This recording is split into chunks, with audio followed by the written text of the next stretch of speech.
Good evening, everyone. We're just having some few chat before you join. Good evening, everyone, and thanks for joining us today.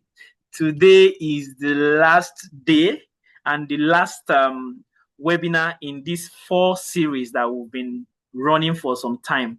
And I really want to welcome everyone to that is joining this webinar today.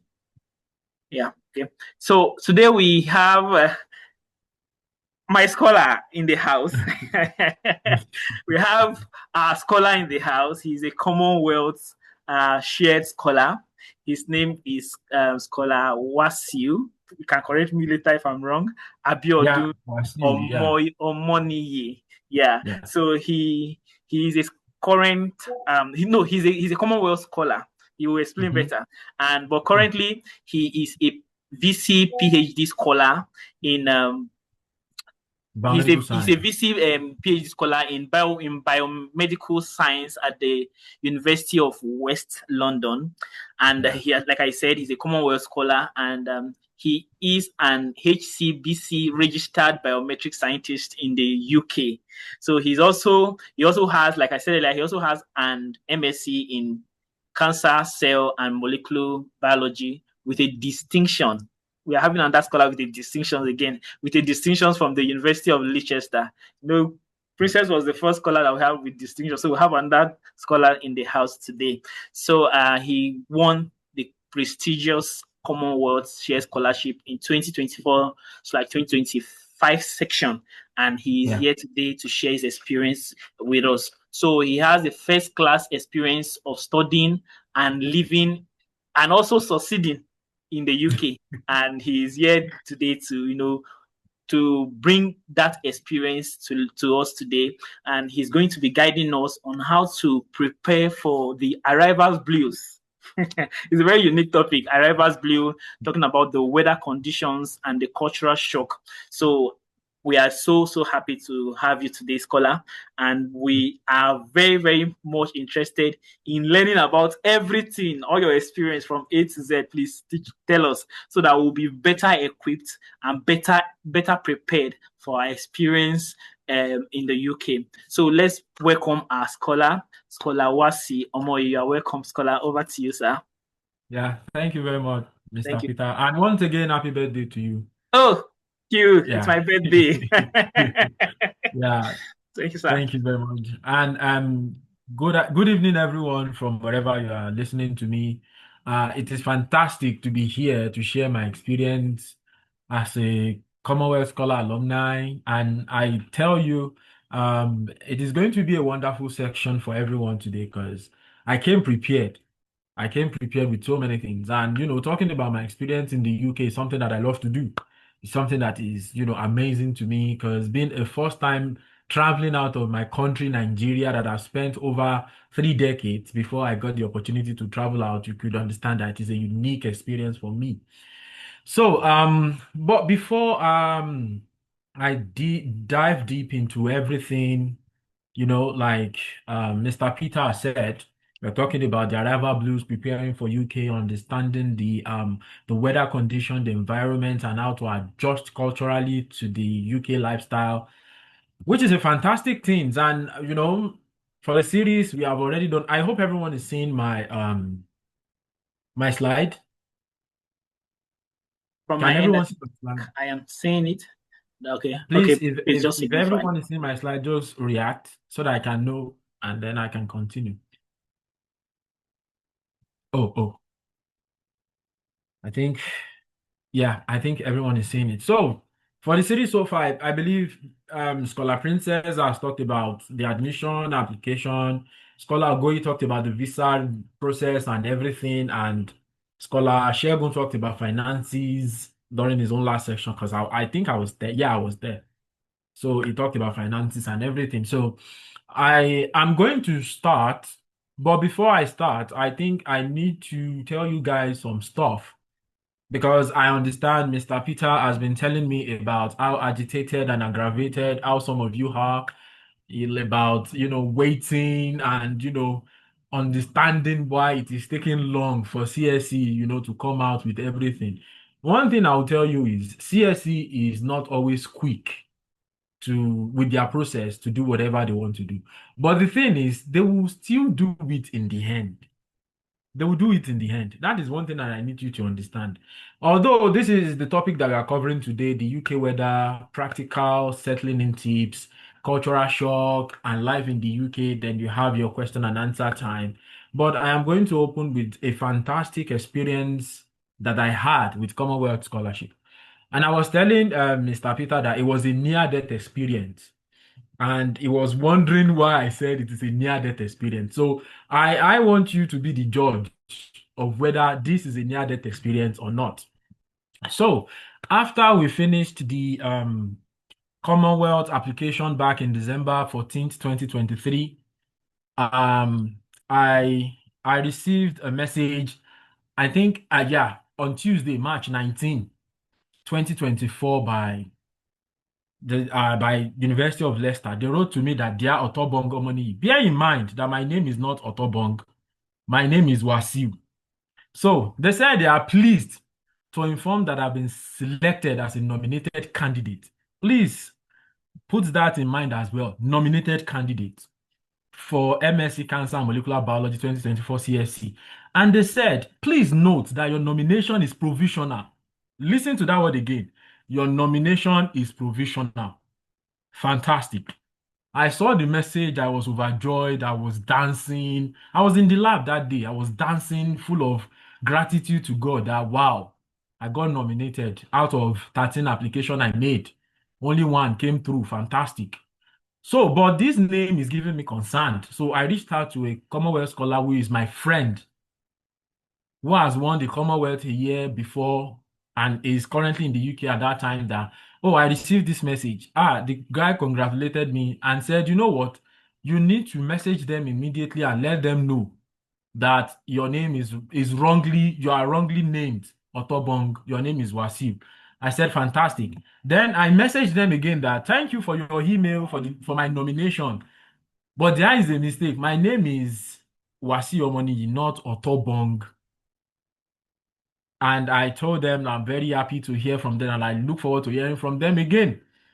Now, after this, I didn't hear anything from them again until March 25th, 2024 at exactly 9 a.m. Now, at this point, I remember vividly that this day I was actually on my work bench in University of Ilorin Teaching Hospital. I was actually holding a urine sample of a pregnant woman. When I saw this message, I saw my phone vibrated. I was still holding the urine. Then I checked the email and I saw there is an error in the previous email incorrectly stating my name. And they said they are pleased to inform me I've been selected as a reserved candidate. Reserved candidate as how? But I was told my name is, I've been nominated. And they said, please note that your reserved nomination is provisional. And I'm like, I was hyperventilating. I was panicking. In fact, I dropped that urine. It splashed everywhere. And I tell you, pregnant women urine can be so devilish. They smell a lot. It scattered all the lab. I was just there. Like, what is wrong? What is going on? Then I sent this message to my friend again, and he said, you have to mail them. You have to tell them that, you have to just say something. I couldn't work up the courage to message them again until Thursday. I think until April. I think 3 days later, I woke up the courage to message them that scholarship team. I received your email about the correction of my name, but I was shocked that my status has been changed from nominated candidate to reserved candidate. I would like to know if this is a mistake or not, and if it is not, I would like to know if there is any chance of being selected for this, award. And bear in mind, this is Thursday. I didn't hear anything. I didn't hear anything from them. Then I sent a same exact message again to them on April 2nd, because that my friend pressured me to send them another message. Exactly the same thing. Then 2 days later, I was sent this mail that thank you. Due to an administrative error, my name was spelled correctly in previous email. They said they are pleased to inform me that I've been selected as a nominee candidate. Hey. Now, this time it is no longer nominated candidate. It is now nominee candidate. And bear in mind, they now said, please know that your reserved nomination. Now I'm like, you see, just kill me. Reserved nomination, nominee candidate. What is wrong? Abi, or maybe I don't understand English. Or is this something that I'm not understanding about English language that is going on here? What the devil is going on here? Nominee candidate, but reserved nomination. How come? I messaged this my friend again. He said, you know what? At this point, he doesn't know what to do again. And at that point, that was the point I met Mr. Shegun. And I always thank God for the fact that I met that man. Because if I'm not, I don't know what I would have done to myself. In fact, one funny thing about that time is that Mr. Shegun himself was a reserved candidate, just like Mr. Peter was, and he was the one Exactly. that was doing everything. So he was a reserved candidate at that time. And when I was sending him all this message, he was just laughing. Like, they want to kill you guys. See, yeah, you know what? Just put your mind at rest. Wait till Commonwealth themselves confirmed your scholarship for you anytime they want. Now, that is what he said. And I continue to message Mr. Shegun all the fucking time till till 23rd of May. Now look at the distance from April 4 till 23rd of May. That was when I was sent this notification that okay, you need to like fill some application and everything like that. So um I'm so sorry. Can you guys still hear me? Can you guys still Yes, hear me? you can. Yeah. Yes, you Yeah, can. yeah. So it took like a whole month and like 3 weeks before I received this message again on the 23rd of May 2024 that okay, we need you, we have nominated you and we would like you to accept this scholarship and you need to sign this this certificate, the health form, the disability form, everything need to be completed within a week. Now, this day, I remember the game vividly. It was actually in the night that I saw this message. I went out since that April 4th till this day. I've not been eating well because of, I was thinking about what is going on and everything. So, but that day, this my friend that was in the UK sent me money that today he wants me to get myself food. And he just wants me to be happy that it's been over a month and 2 weeks. And I've been like this. I should stop. I should cheer up. I should do this. I should do that. So he sent me 5K then. And I'm like, okay, fantastic. Then I went out. I bought beans, I bought plantain, I bought chicken that I want to eat. Then at night, as I was going back to my hostel then in the hospital, I just checked my phone because I haven't checked my mail throughout the day. I have so many emails I haven't checked. And then I saw this. I can assure you that till today, I don't know where my beans, plantain, and chicken landed. Up till today, I have no idea where I flung that food. And I just kneeled down on the road and I started crying. People come to my side and was asking me if I was robbed, if something happened to me, or maybe I was knocked by a car and stuff like that. I don't know what to say. I was just, I was just crying on the road. Later, I just gathered myself and I walked inside. I messaged Mr. Shegun. I told him about it. The next day, I immediately sent them um all the document. I filled everything. I sent it to my friend. I told him about it. He was so happy for me. I sent him all these documents that I filled out and I told him to check it so that it will be correct, so that they will not use that opportunity and tell me I'm nominated candidate because I didn't fill this form the way I supposed to. So I I was doing this check and balance for myself and then I sent it to them. Now, after that, I was waiting like, okay, since I have signed this agreement, they should send me my scholarship confirmation letter. They did that on the 18th of June from 23rd of May. So you could see that it is a whole lot of stretch of silence from their side. They don't actually do stuff quickly the way you would have want them to do. Because this is a big organization, they have steps, they have protocol.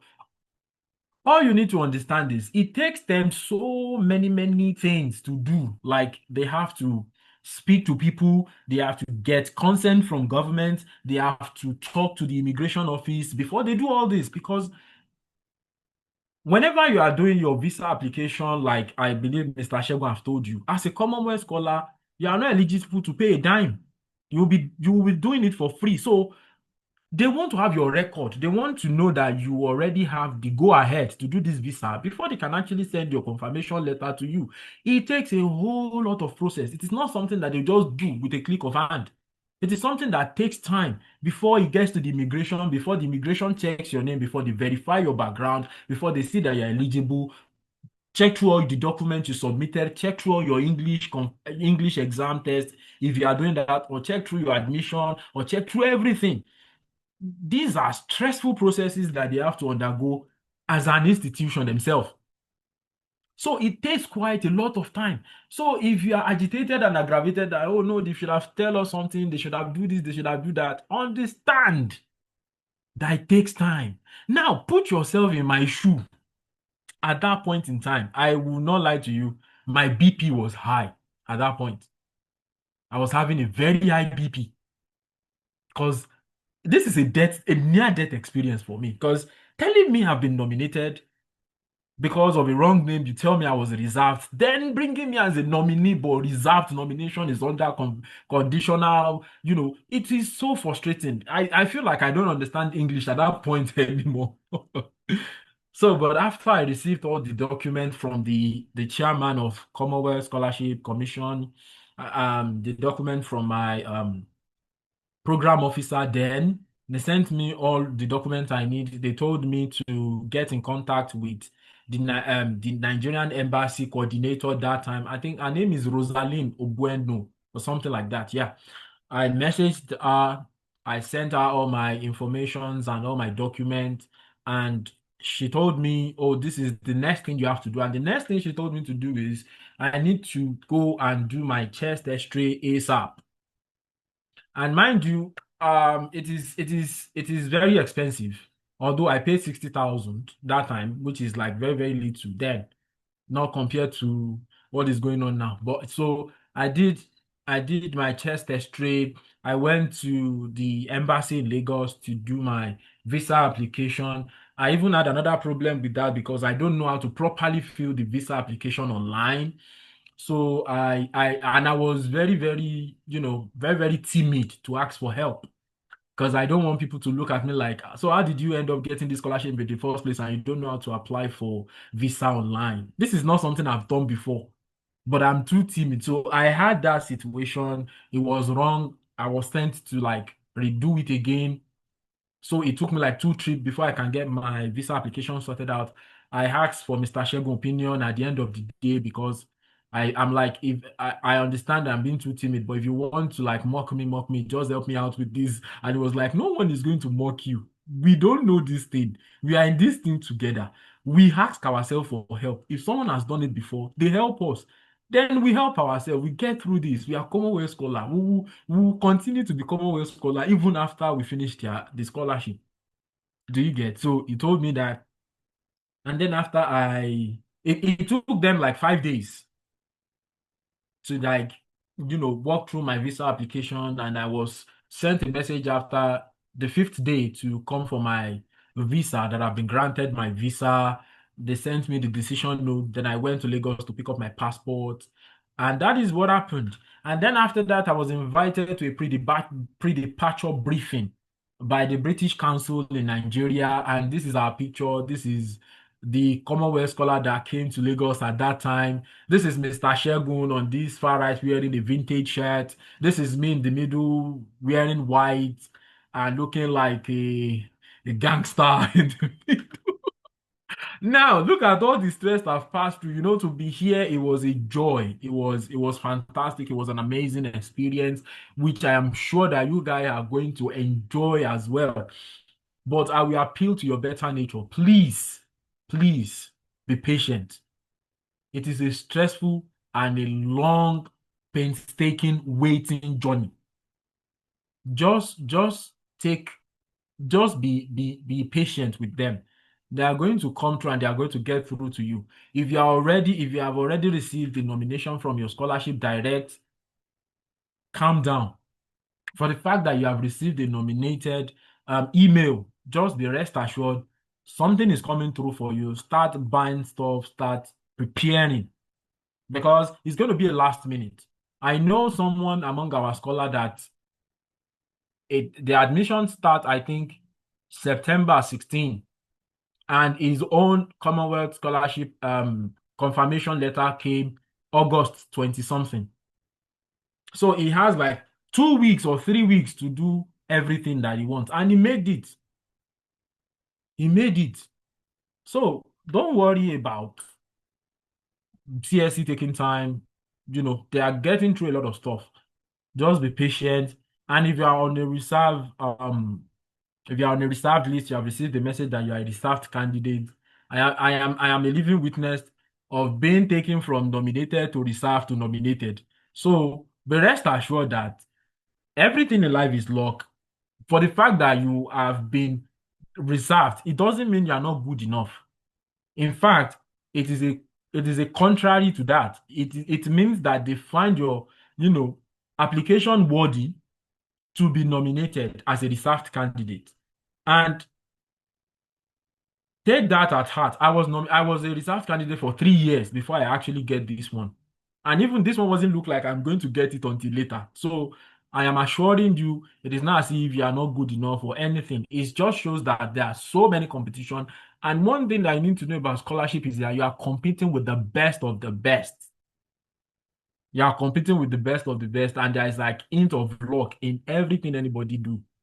So please be patient. So it's one of the things that Peter asked me to do, to appeal to your better nature, just to calm down, to to understand that it takes a long process to get to this end.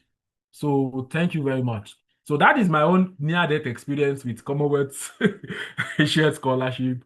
And I love talking about this because it just shows that whatever you are thinking or whatever is going through your mind, that, oh, I'm not good enough, maybe I'm not better, just understand that locks and anything happens and everything happens for a reason.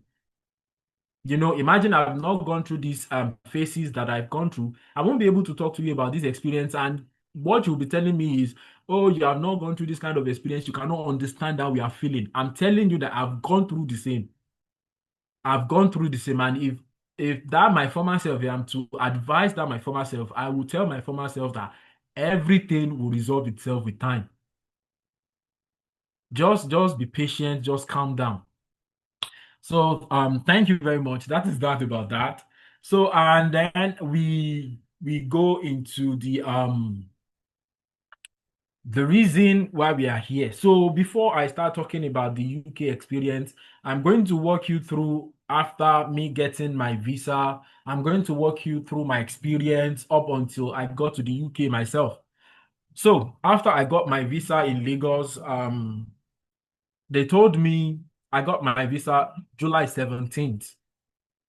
Yeah, I got my visa July 17th. And on my visa, it was written that the earliest time I can travel out of Nigeria is August 23rd. So I was like, okay, fine. August 23rd is fantastic.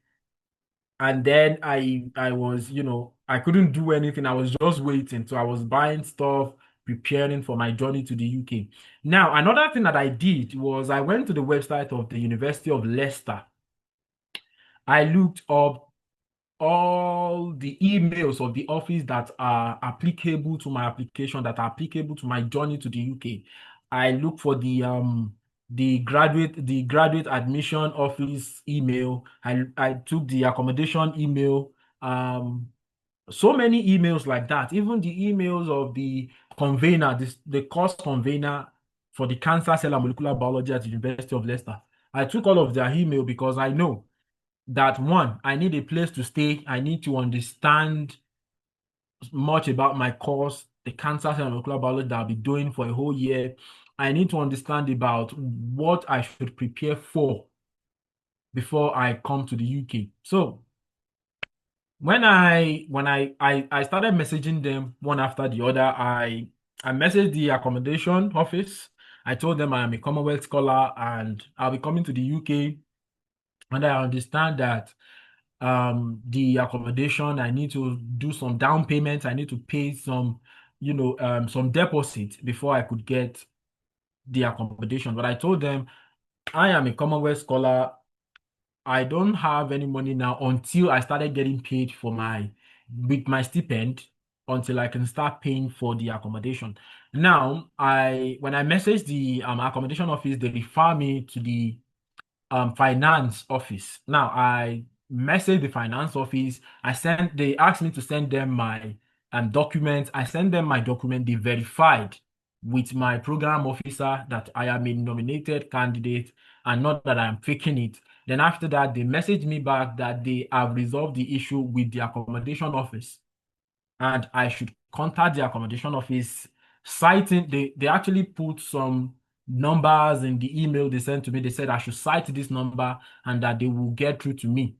Then after I messaged the accommodation office again, I told them that okay, this is what I got from the finance office, and they told me okay, with this now we can actually book you in for the accommodation so that when you come, you can find a place to stay. So that resolved my accommodation issue. Then this is my first time coming into the UK. I don't know anything about it. Then I contact after the departure briefing, I received an email from my program officer that I need to talk to my university. They'll be the one to arrange my flight from Nigeria to the UK. Then I contact the admission office again. They said I should contact the scholarship office. I contacted the scholarship office. I told them about it. They said, oh, they have been expecting me to talk to them. So they sent me a link to diversity. They call them diversity group. So they are the one in charge of handling Commonwealth scholarships, scholars, traveling, logistics. So I contact them. They asked me to send in my Vignet, which is the sticky thing they paste on your passport, signifying that okay, you are eligible, you have a visa to enter. So I send them a PDF document and they give me a link. They ask me to register with my scholarship code. I did that. My scholarship code is NGSS 382, something like that, 2024 382. Yeah. So I sent them all that. I fill all the information. I told them the time I will be happy to leave Nigeria. I fill in everything. And they told me if there is going to be, after I landed in the UK, maybe there is somebody that is going to pick me from the airport to where I'm going. I told them no. So they were asking me if they should book me a train ticket or not. So I think some scholar, the diversity group booked them a train ticket. And for me, I actually talked to the university again, the graduate office, and the graduate office told me that they actually have a reception for their scholars. So the moment I get done, I should tell them I should give them my, documents and everything for my traveling itinerary so that they will know when I am arriving, so that there will be a standby taxi that will be waiting for me at the airport to transport me from London Heathrow Airport down to the University of Leicester. And that it took me nothing less than 3 hours. So they booked me a taxi. I was sent a number to chat up with the taxi line. And another thing, when you get your visa, you are going to get a SIM card alongside. I get a Libera SIM. So if you insert that SIM into your phone, wherever the country you are, it's not going to work. But the moment you get to the UK, the moment you land from the plane, remove this SIM card and insert it into your phone, it is going to start working automatically. So the moment so after I finish all these back and forth with the taxi company, I provided them with the number of that my SIM card, that my UK SIM card that I was given during my visa application. So the moment I told them that if my Nigerian line is not working, then I'll contact them on this line. So, but they told me they will already be waiting 30 minutes prior to my landing in the UK. Then after that, I started buying stuff. In fact, because of my village people, because I don't want my village people to, you know how we Africans we think. So I'm like, if I talked about my scholar, I didn't even tell my father until a week that I am traveling, that I won a scholarship. My dad was very angry, but I told him it's all for the better because I know that if I told him since, he will have told his friend and everybody will have heard about it. And I know, I was just trying to be protective of my experience. So, and a week before I traveled, I told him, and I think 3 days after, I started receiving calls from different people telling me, "Oh, congratulations." I said, "This is why I haven't told my dad in a long time because I know he will tell everybody and everybody will start calling me." It is not as if I don't want him to be proud of me, but African people and village people, we need to be careful. So, well, that one is by the way. So after that, I packed. And another thing, please don't make this mistake. Pack a lot of food. See, when you get to the UK and you understand the weather, you will be able to understand the clothes to buy and what to get. Although you should come, I'm not saying you should not come without clothes. Come with little clothes that you can wear pending the time that you start receiving your stipend. But the moment you start receiving your stipend, you can shop for clothes that will actually be very, very fantastic. When you get to the UK, you understand the weather. UK cold is deceptive. I will not lie to you. UK cold can be deceptive. You will come out in the morning and you'll be like, oh, everywhere is sunny, everywhere is bright. And before you walk 10 minutes, rain has already started falling. And then you started seeing snow falling as well. And you will be experiencing more than 4 seasons in just one day. You will experience hot, cold, snow in just one day. So that is how brutal UK, and these people have adapted their clothes to this kind of weather. So, but I urge you to, if you are the type that you love your cultural food very much, pack them with you. Let them be the largest things or the manyest thing that you will pack. Let me use that English. Manyest things that you pack before you come to the UK. I made that terrible mistake. I packed tea and I packed a lot of clothes, but I packed less food. So when I got here, I had to make do with pizza, um, donuts, tea, coffee, and everything that is not, fantastic to me as an African man because I did not pack a lot of food. So, which was an amazing experience. The food, I actually grew into it. Now I eat pizza every like 2 weeks now because I love pizza, but the calories is a lot. But the thing is, I understand that now I need to pack a lot of food, and I don't want you to make that same mistake, please. Pack a lot of food for yourself for the duration of the time you start getting paid your stipend. So after I got all my bag ready, all my documents, and I think after I did my chest X-ray, it took them like 2 weeks before I got the message that okay, my result is ready. And then I came back to pick up my document, which is what I use as part of the document I submitted during my visa application. So after that, after the itinerary has been sorted out and my transport from UK, from the London airport to Leicester has been sorted out. As I was saying, after I got to do I've sorted all my accommodation issue, my traveling issue, and I've trashed out every other thing that I need to do, as I've explained. So I waited patiently till it is time for me, and I was very careful with my movement. Around that time, I wasn't going out, I wasn't doing anything because so many things were just running through my mind. I don't want them to kidnap a scholar. I am an upcoming scholar then. I don't want to be kidnapped. I don't want to be, I don't want anything bad to happen to me. I was just, staying indoor, living inside my room.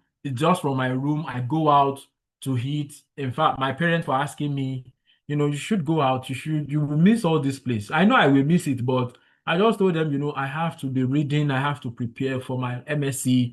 They don't know that I'm just avoiding problems and village people in general. So,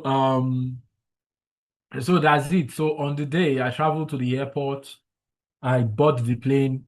It was a wonderful experience flying. And one thing that diversity will do for you is they would book you a very expensive plane ticket, although it is still economy, but I was booked with Virgin Atlantic, and that ride was smooth. That was my first time in a plane. It was fantastic experience for me. And I think the journey from Nigeria, Lagos Airport to the UK Heathrow Airport is the journey said 7 hours, but we spent 6 hours, 15 minutes or thereabout, or 45 minutes. It's between 6 hours 15 or 6 hours 45. So the moment I landed, I went to the baggage area, I secured my bag, and then I got lost in the winding stairs of Heathrow's airport building. It is like a maze. I was just there standing. I don't know where to go. I walked to the front, back, and I was just lost. So I look for those people, the securities that are in charge of the airport. I asked them questions, so they directed me. So where I was directed to, I already messaged the taxi company that I've landed in the airport. I've quickly inserted my SIM card into my phone. I told them I've landed, I'm now at the airport, and the driver told me, oh, he's outside. Fantastic. So the moment he saw me, he was like, oh, you are Wasiu. I said, yes, I'm Wasiu. He already like had my name displayed in his hand, waiting for me. I'm like, I'm the Wasiu. And I only came with like three suitcases. That's all I have, and one backpack. So then I was pushing it towards his car, and he said, no, let me help you. And I'm like, hey, when more people want to help me to push my bag, isn't that disrespectful? I said, oh, don't mind. He said, oh, it's my job. I'm driving you, so it is part of my job. And I'm like, fantastic. This is a nice reception. And then, he took my bag, put it in the car. And then, as a Nigerian, the driver's seat is always on the left hand side, and the passenger seat is on the right. Then I walked to the left hand side and I opened the door, and it was the driver's seat. I'm confused. He said, oh, do you want to drive? I said, this is my first time in the UK. I thought all the cars are the same. He said, no, we drive on the left. Where do you come from? I said, Nigeria. I said, oh, you guys drive on the right. I said, fantastic. And he laughed I think at my naivety then, because I don't know what is going on. And then, he took me, and then we started having a chat. He asked me, and UK people, one thing about the people in the UK that I've understood is they want to make you as comfortable as possible. They want you to feel the warmth of the UK. They want you to experience friendship. They want you to experience comfortability in the UK. So they try to make you as comfortable as possible, which is a nice thing. In fact, it's one of the things that actually helped me settled fantastic in this UK. So throughout the 3 hours, you know how boring it will be when you are sitting with someone and you're not even talking to yourself. So it started by asking about my name and what I am studying in the UK. I told him my name, and I will say that I was a little bit bragging because I told him, I'm a Commonwealth scholar. And it was like, wow, Commonwealth scholar. Wow, that's fantastic. You must have done a very, very good job. You must have been very brilliant, intelligent, and stuff like that, because those scholarships are not something that just come, easy. And I'm like, well, I try my best because I don't want to take it too far. And then, I just asked him, please, what is UK all about? Just tell me. And I think this guy has been waiting for that. He just launched into so many details. He told me about the UK, how the weather is, where you can experience different kind of weather in just one day. He told me about the economy and the fact that, an average UK person drinks beer and they smoke, which is like just coping with life, and the fact that the economy is not really good at that point. And I'm like, wow, the economy is not good. But I think my salary, I'm not telling him, I'm just thinking this inside my head. My stipend is like £1,347 a month. That's a lot. Coming from Nigeria, I don't think I've even earned that kind of amount in a year.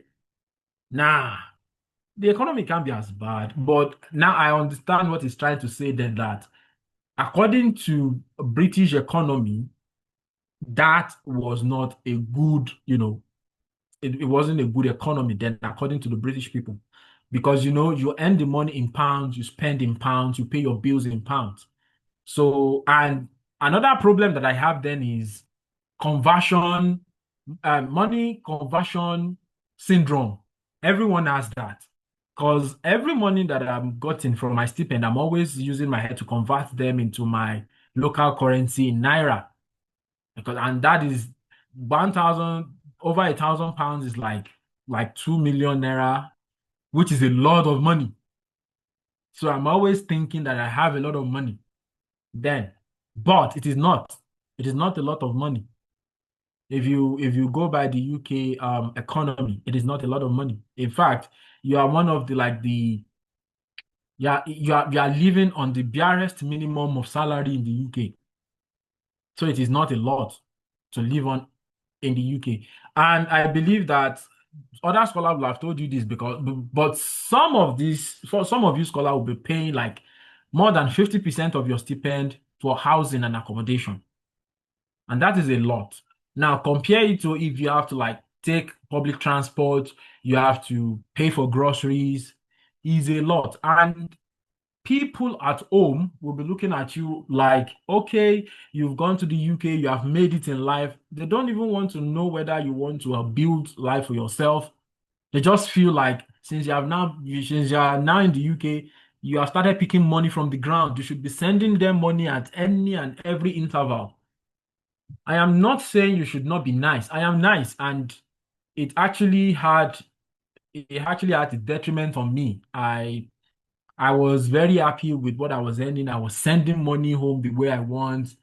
And it suddenly dawned on me that I need to do something important and I don't have the money to do it, even though I was earning and I was saving more. But I couldn't do what I want to do. So you should understand. I know Mr. Ashegun has talked to you about your finances, but you have to take your finances serious in the UK. Let people understand that you are a student and you are not a money machine. Yes, this stipend is a lot if you are coming from the kind of economy I come from as a Nigerian or as a Kenyan or as a Zimbabwean or maybe from other countries like India or Pakistan and stuff like that. It might be a lot of money, but I want to assure you that under UK economy, that is the barest minimum. Please understand that. So he talked about everything. He asked me, what is the best thing that I have done back in Nigeria. And before I know it, 3 hours has passed. We've landed in the University of Leicester. It drives me towards the village reception, because they call it the village reception. That's the name given to the university accommodation. So I got there, he offload my luggages, shook my hand, then drive off. And that was the last time I saw the guy. Then I went straight to the reception. I showed them my accommodation confirmation letter, my admission letter, and they were so happy to see me. I was escorted by two security to the hostel that I was assigned to, and they helped me with my luggage. They have these like carrier thing, so they put my luggage in, and I dragged it, and we were having a conversation along the way. They were like, "Oh, welcome. How did you just land? Yes. How are you finding UK so far?" I said, "Well, I've seen, and UK is beautiful. One thing I will tell you is that you will be bored at one point, but you will never be bored with your environment in the UK. UK, although there are some parts that are, not that nice, but majority of UK's landscape is beautiful. I have been to places like Derby, I've been to Nottingham, I've been to Oxford, I'm now in West London. UK in general is beautiful. You will never regret coming to this country. It is an amazing place to be. So that is my experience from the moment I got my scholarship, letter sorted, and everything up to the point that I got to my hostel in the UK. Then after that, I started living my life. I went for my first lecture. It was fantastic. It was really, really fantastic. Um, the first lecture we had, we were introduced. We were introduced to the different study convener we'll be working with over the course of 1 year. And someone among them mentioned that if you're a Commonwealth scholar here, can you stand up and show yourself to everyone? I reluctantly stand up because we have over like 96 students in the hall that day and in the department. And I think I'm the only one. Other scholars haven't arrived at that point. So I'm the only one inside. And I stood up and everybody was just clapping and they were like, this is a Commonwealth scholar. And I'm like, hey, God, I hope my village people would not see me like this and think I am bragging again. So, but it was a fantastic experience. It was a fun experience. After that, I got introduced to the those people that are important in the department. Then they told me I need to go and register for admission. I've already registered for admission. I've already gotten that. So I need to register as a student. So I went to the admission office. They took down my names and everything. They checked their website. They found my name. They give me my ID card. I still have it with me here. I still So this is my Leicester's ID then. So after I finished my student registration, I was given my BRP. I was given my BRP because during my visa application, I told them that if I am to collect my BRP, they should send it to the school. So I give them the school's postcode. And one thing about the UK again is that everything is postcode. Wherever you are living, they don't have this system of using landmarks. Back in Nigeria or back in the state where I come from, using map is not that easy. So we just use landmark. If you are going somewhere, you tell them, oh, I'm going to so place very close to one popular hospital or very close to one popular industry or very close to one popular area. And behind that area, there's a shop. That is where I'm going to. People living around or in my state understand. So that is how we used to travel. But in London or in the UK, everything is postcode. So you don't tell them I'm just going to the University of Leicester. You tell them you input the postcode LE17RH. That is the postcode of my university. If you want to use the Uber, if you want to use any transport service, you especially private transport service, it is postcode. But for the bus, if you are going to use the bus to commute, you need to understand how to navigate with maps. So on the maps, you can have Google Maps or Apple Maps and tell them and ask on it, oh, you are going somewhere and what is the bus you should take. You just input the postcode of where you are going. It's going to show you how to get to the place. Now, it now depends on how great you are with your navigation skills to understand how to go and use these maps. So my first week in the UK, I got lost 3 times because I couldn't navigate my way well. I was trying to get to know everywhere and I got lost. So I had to like pick Uber 3 times, inputting the postcode of my student accommodation, which is LE22ND that time. So I make sure I memorize all the specific postcode that are important. The school postcode, my hostel postcode, those are the two things. And one fantastic thing that I experienced is for the University of Leicester that I was then, there is a bus, there is a bus situation with them. The bus from the uni down to your hostel to and fro is free. So I don't have to pay them. So all I need to show is my student ID. So the moment you show your student ID, you tap it in, you are free to move. So, which is one of the amazing things that I experienced in the UK. And everyone is fantastic. Everyone is jovial. Everyone is respectful. and they want you to be respectful as well.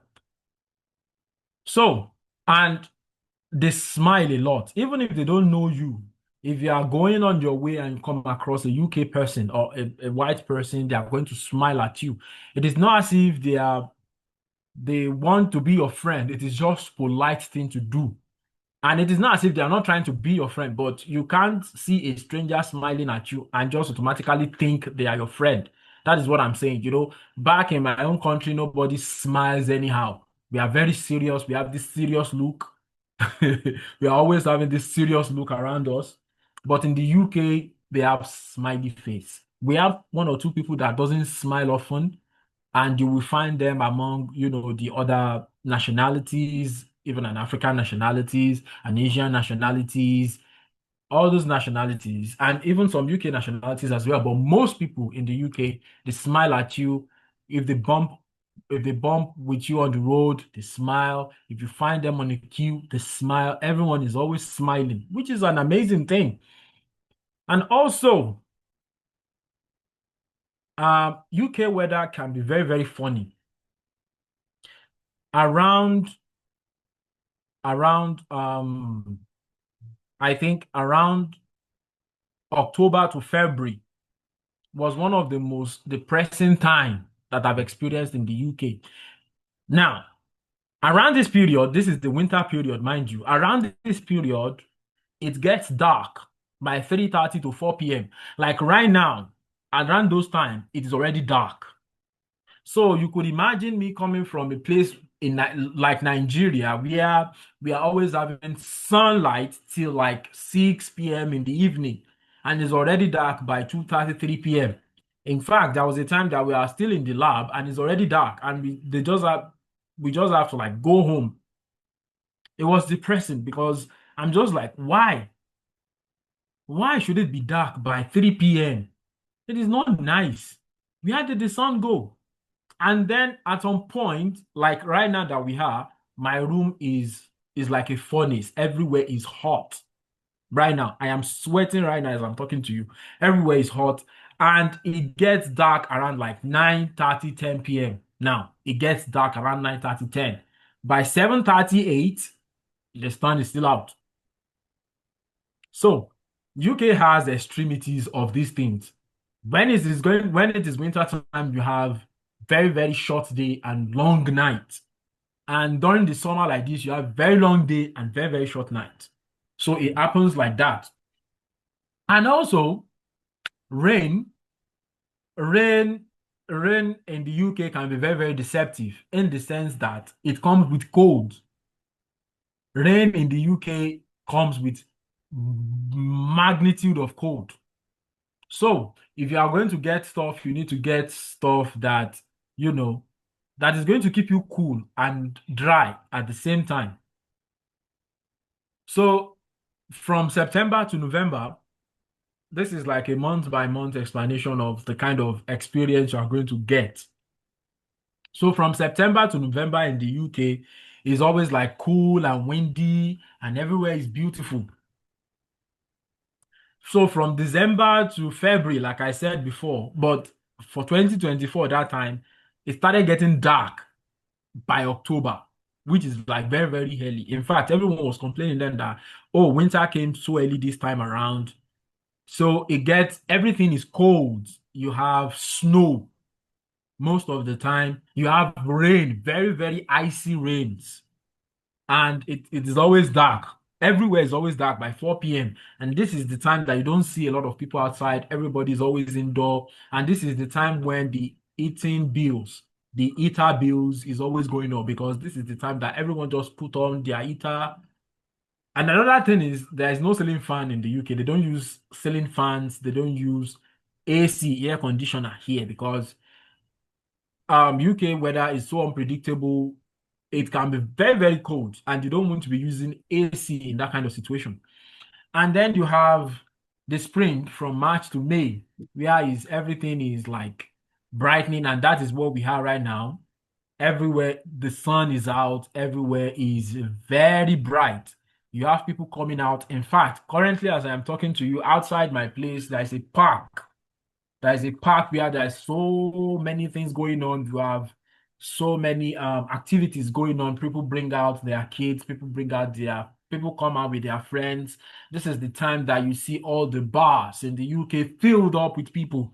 People just want to get out. People are not really that productive this time. They just want to go out, enjoy the sun for the time being. And then you have the summer, which we are still going into, which is the warmest part. This is when the UK it is even warmer than this. Like right now, we're having like minus 25 degree. By summer, then we'll be having like minus 40, 45 degree. It will be very, very hot. And these people, they love it. This is the time that you see everyone coming out dressed in different attires, very, very scanty attires. And one thing, please learn to understand and respect people's privacy. Don't stare at people. Don't look at people. I just look at them. Please make sure that you are always like respectful. You don't look at people too much because this time around people are not wearing enough clothes. Like people just wear clothes that allows fresh air to blow in, and it means that some people might actually be minimally naked to some extent. You see girls wearing like short skirts, you see them wearing like singlets. No one is really wearing an heavy clothes. So understand and the people don't take kindly to people looking at them unnecessarily. So you have to be very, very, um respectful in that regard. And also, like I said, there are some non-negotiable things that you have to pack whenever you want to move to the UK. You need a waterproof jacket. I have one, is always here. I only have one actually because it cost me like 25 pounds, which is expensive now to me. But then I don't see it as expensive because I'm like, and my hostel accommodation, I'm one of the like luckiest scholar because out of my 1,347 pound salary, that stipend that I was getting that time, my accommodation is taking just 340 pounds from it. So I am always left with over £1,000 every month for groceries, transportation, and a lot of stuff. So which is a lot of money to me. So and because of that, I am always sending money to my people at home. Even I send money to friends just to let them know that you take this, take that.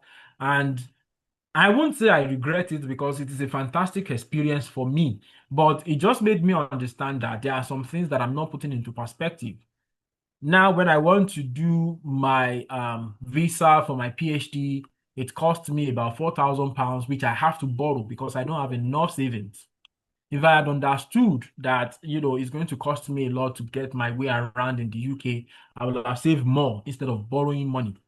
So I would advise you people, be considerate with your savings and be considerate with the way you give people money, with the way you spend. They call something black tax. Black tax. Now, black tax is something that a former scholar told us about too during a seminar like this when we're organizing stuff like this. So he said black tax is just simply money that people ask of you because you're in the UK. People ask you for money because you are overseas, you are abroad, and they feel that you have the money, so you have to give them money. And they make you feel guilty by not giving them. So I want you to understand that irrespective of whether you give people money or you don't, people will still survive. They have been surviving before you get this scholarship. Are you telling me they are not going to survive after your scholarship ends? They are still going to survive. But understand that you need to survive yourself as well. There are some people that might not be so lucky after their scholarship to find a job in the UK or to find PhD that they have to go back home. Now, some of these savings and what you are likely going to fall back upon when you're going back home. So which means that you have to cater for yourself. And another thing is the moment you like travel to the UK and if you go back home, people will see you as somebody that has already made it in life. So there will be minimal help coming your way because for the fact that you have traveled out to the UK before and you're back, people believe you are no longer the type of person that needed help. So people see you as somebody that is already made, so you can take care of yourself. So what are you going to fall back on if not from the savings of your stipend? So be wise about how you save in the UK. So as I'm saying, UK code is very deceptive. You need thermals on dahlias. I have them. You need waterproof shoes. You need this rubber boot that people wear on the farm, something like that, because it is going to be very mushy. It is going to be very wet around some period. And your foot will thank you if you keep them dry. It is going to be very wet.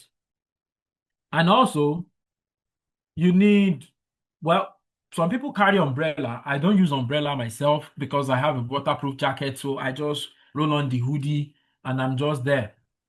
Also, you need, you need glove and warm hat. You need, well, I have glove. I don't have a hat. I have a beanie, though. I have a beanie. And a beanie is something like this. I think, let me see.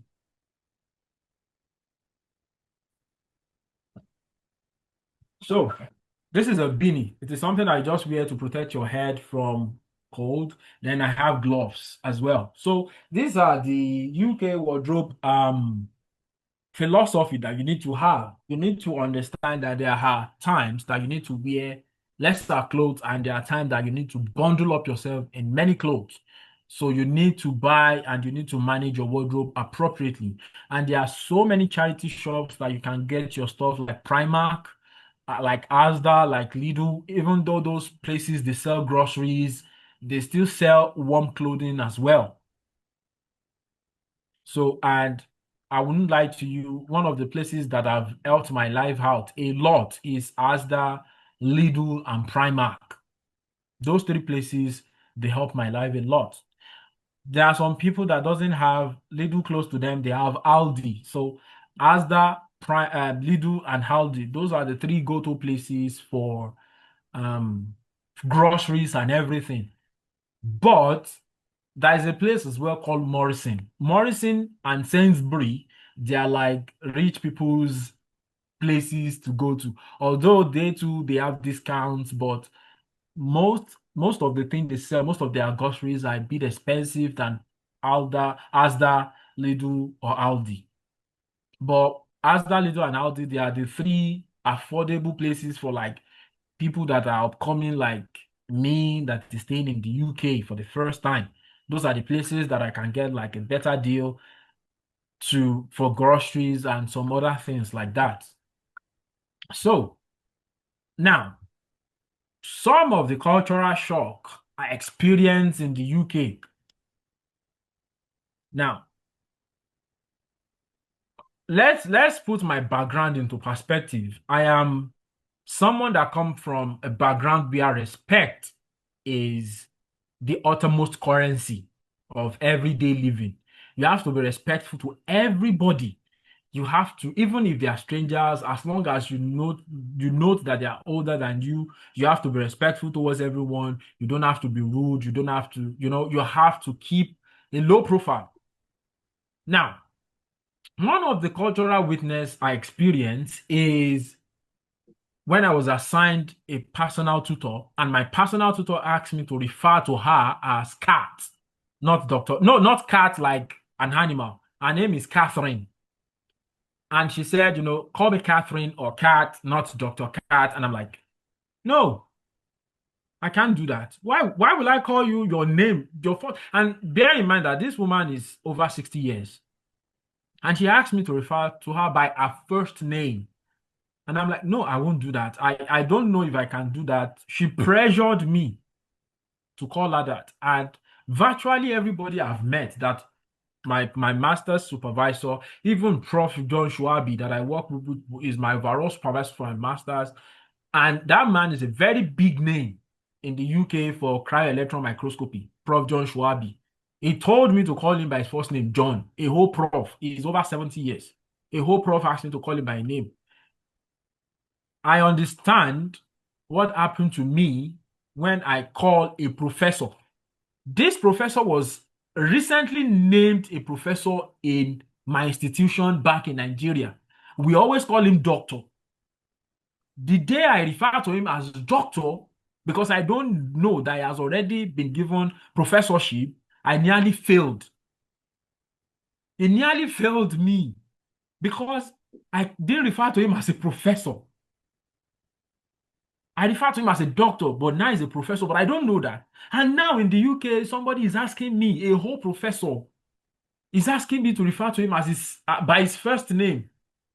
I was so scared, and I'm like, if I say this, won't they like fail me? Won't I have problems? But they told me it is all right. Like, I just, I was in class and, everyone was listening to lectures. And then after that, they're like, is there anyone that has questions? And I was expecting someone to say, yeah, yes, sir, we have questions. And one of my classmates beside me, her name is um oh, her name is Astra.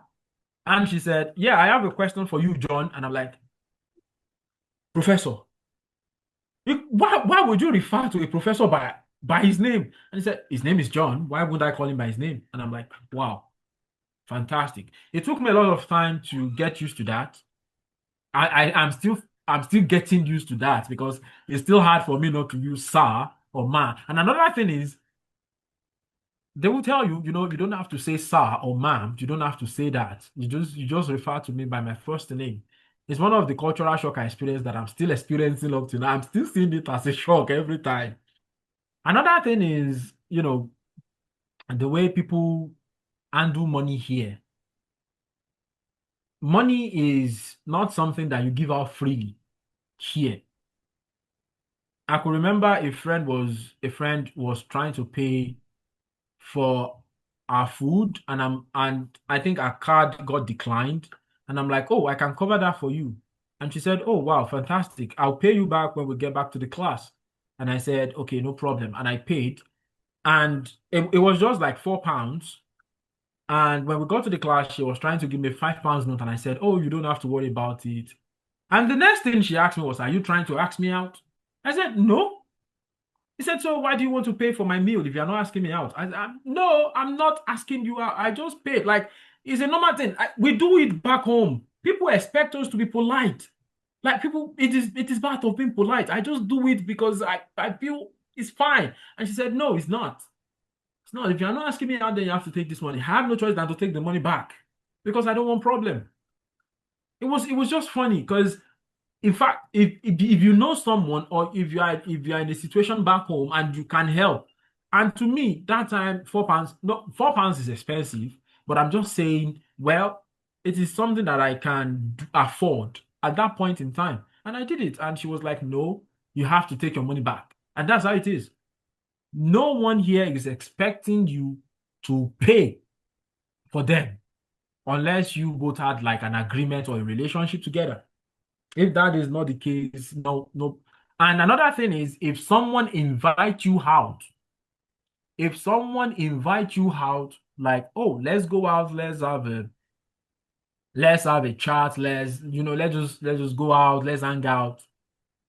Hold your money along. No one is going to pay for anything you eat or drink. No one. Back home, if you tell your friends, oh, let's hang out, you are the one paying all the bills for everyone. Irrespective of how much it is back home in Nigeria, that's how it happens. But in the UK, if someone asks you to hang out, take your money along with you. No one is going to pay for your meal. Nobody. You are going to pay for yourself. You are just hanging out on a hanging out level. No one is paying for you. So that's another cultural shock. And also, um, academically, people here want you to succeed. In fact, UK's educational system is actually tougher than the one I'm used to back in Nigeria. Now, back in Nigeria, you already know what the lecturer wants. The lecturer wants you to give it back to them the way they give it to you. But in the UK, they don't want that. They want you to understand and come up with ideas on your own. They want to feel you. They want to feel your ideas. They want to know what you know. They want to understand why you know it, and they want to see you showing why you know it. It is hard for me. That is, I'm always banking on, um, you know, I already memorized this. I should be able to get through it. Now, I have to sit down and be thorough about the way I read. So for the first 2, 3 months, I struggled a lot, and it actually tells on my result. I don't even know I'm going to end up with a distinction at the end of the day because my first result in University of Leicester was bad because I was just trying to adjust and it was crazy. There were times I was crying. I will tell you another thing. The amount of time that I've cried in like 1.5 years that I've spent in the UK is much more than the amount of time that I've cried back home in Nigeria that I spent over 3 decades. Listen to that. I have cried more time in the UK than I have ever cried back in Nigeria. And it is not the fact that I'm finding life hard or uncomfortable. It is just that it will get to a point and you start doubting yourself. One of the things that change of environment will do to you is that you started doubting yourself. You started having this imposter syndrome, like, I don't think I can do this. I don't think I can make it. And what really helped me a lot is that my personal tutor, Dr. Kat, she's always there every morning. I think she noticed me. She noticed that when I started, and that is the reason why I arranged this 4 slide here, these 4 stages here. When I started, it was fantastic. Like, this is my first time in the UK. It felt like a honeymoon. Everything was exciting. I was just seeing different stuff. Like, oh wow, fantastic. So I think I got carried away. I got carried away with those interesting and exciting things, and I lost the track of, my assessment and assignment and things that I have to be doing. So I was frustrated at one point and put it into the fact that it was towards this winter time when time is already like when it's already dark by 4 p.m. So it was just frustrating. Sometimes I can't even concentrate when I was reading. But this my personal tutor, she was there all the time. She would call me up, sent me an email like, hello, Wasiu, if you are feeling frustrated, you can come up to me, we can talk, we can do this, we can have a chat with ourselves, just work something out. Let's just have this, conversation. Tell me whatever you want to say. And I kid you not, they want you to express yourself to them because at one point in their life, they have passed through, like I said, these people have been in your shoe at one point in their time.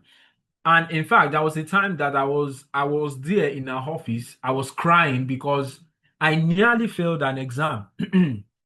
I nearly failed an exam. Now, bear in mind, I have never failed an exam before throughout my education in Nigeria. I have never failed an exam. Never. And I can boast of it anyway. In fact, my lowest score was a C throughout my stay in Lautech, my university in Nigeria. My lowest score was C, lowest, and I got it twice, and that's all. I'm always A B student, A B student. Although my B is much more than my A's, but hello, I don't have bad grades.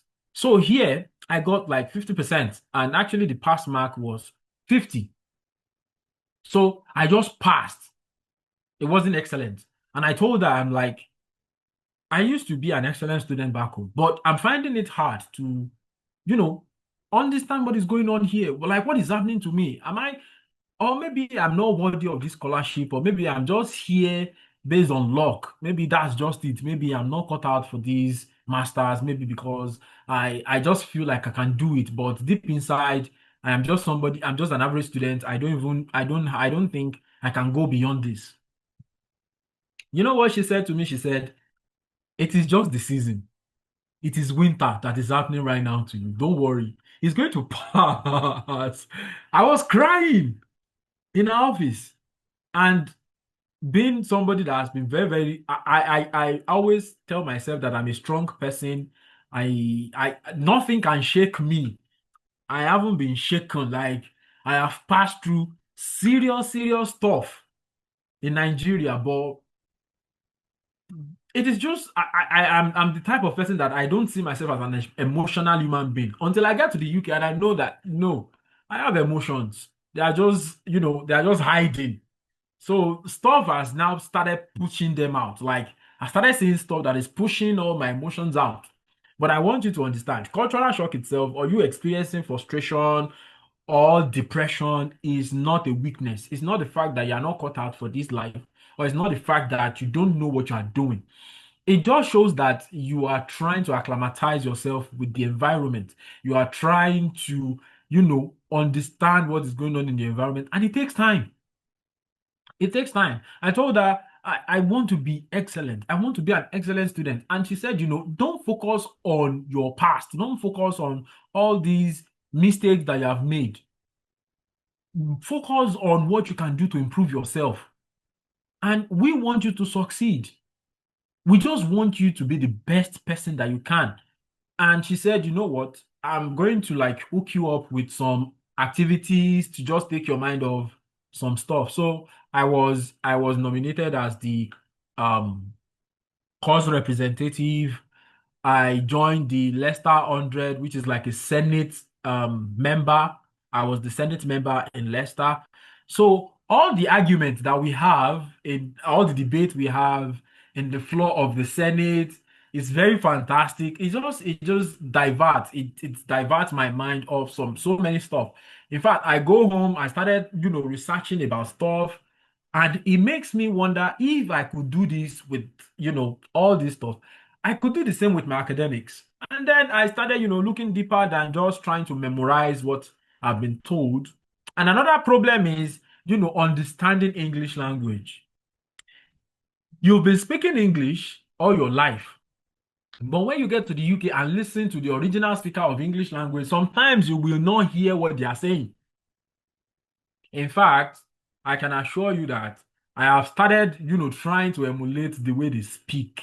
I can actually do it, but I am talking to an African audience. And one thing that is funny to me is whenever I'm in the presence of these or British people, or maybe my supervisor or other of my friends that are like British people, the way I speak English is always different from whenever I'm speaking to like an African or Asian or any other personalities. And it is funny because sometimes it feels like I am an imposter. Like, and she told me that no, it happens. There are some people that they have this um they have this they have this thing in them that they tend to lean towards the way people speak whenever they are in the midst of those people. And I'm telling you, it is going to happen to you too sooner or later. You are going to understand what I'm trying to say. Whenever you are speaking with an English people, automatically your tongue will actually copy it and speak like them. Then the moment you leave their premise, you are automatically going to be yourself back. And it is not as if you are imposting or maybe you are trying to force yourself to be British. No. It is just that you are adjusting, and it is just the way of life. It happens all the time. In fact, there was a day that I was speaking at the Commonwealth. There is this February Commonwealth gathering that we have for scholars. All the scholars from every universities will go to the London Elizabeth Square for this, get together and stuff. The way I was speaking there, people were like, "But you told us you've never traveled out of Nigeria before." I said, "Yeah, I haven't." But sometimes it happens, sometimes it doesn't. So it happens like that. So don't feel like, oh, am I forcing it? You are not forcing anything. It is just that you are trying to, blend in with the language and everything. And another thing is that people here don't eat solid food. Most of their food is coffee, pastries like cake, sandwich, donut. They are not filling. For me, an African man, I'm used to eating heavy food like a bar.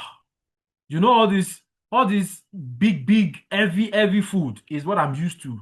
Large portion of rice, large portion of beans, but when I got here, I was told to be eating veggies. They call it veggies, vegetable, like a lot of cabbage, a lot of lettuce. What am I going to do with that? Like, I am not a goat. Give me good. There was there was a day that I was having food in the restaurant, and I think my dad called me at that time, and It was a video call, and he said, "Oh, you are in a restaurant. What are you having?" And I show him my food, and he was like, "When you are not a goat, why are you eating leaves?" I'm like, "No, it is the way of life. This is not leaf. It is just the way of life, and that is what they eat over here." So what I'll just tell you is, when you get here, you are going to have this honeymoon time. Everything will be exciting to you, and then you are going to move to a time where you will be frustrated because of the weather, because of the food, because of yourself, that you are not trying enough. It is fine. And then there are some people in the UK that, and another thing I don't want you to be shocked about is, you and someone can actually talk to yourself right now. Like, you can talk to a very length, and the next day they will look as if they don't know you before. It is fine. It is totally fine. That is the way they behave. The thing is, they don't want a situation where you will think you are bothering them or they are bothering you. They want everyone to, like, they want to talk to you on their own terms, on their own accord. They don't want to force any friendship. They don't want to do all that. They just want you to have like a normal relationship without burden, without being stressed about it. There are some times that people will be your friend, and whenever they call you, you're already stressed. Like, what is this one going to say again? But here they don't do that. We talk today, we vibe, we talk to ourselves, we do all these pleasantries. It doesn't mean tomorrow they'll be all open and acting open towards you again. It's another thing that I've learned here. And it is not as if they hate you, they don't hate you. It is just the way of life. And so for the stage three, you started adjusting to all these things that I've talked about. You started finding your foods, you settled down into a routine. Then you understand, oh, if I want to get like the cheapest food, I go here. If this is the time that I can get the cheapest ride, this is the no-go area for me. Okay, this is the time that when I read, I understand. Okay, this is the kind of food that when I eat it, I don't have stomach upset and all those stuff like that. You started adjusting, and after like 2, 3 months, everybody that you have been friends with in the class, you started adjusting to everyone. Everyone started to look familiar with you. Then you don't have to go through this cycle again. And then finally you adapt. Then you become the very best of yourself, the best version of yourself. You understand what it takes to be under the British culture. You understand what it takes to read or to study under the UK educational system. Then you understand everything about your environment. I am still learning. It is still an ongoing process for me. I'm still learning about UK in general, because now I have left University of Leicester. Now I'm at the University of West London, and it is like a whole different situation for me. Leicester is a very quiet area.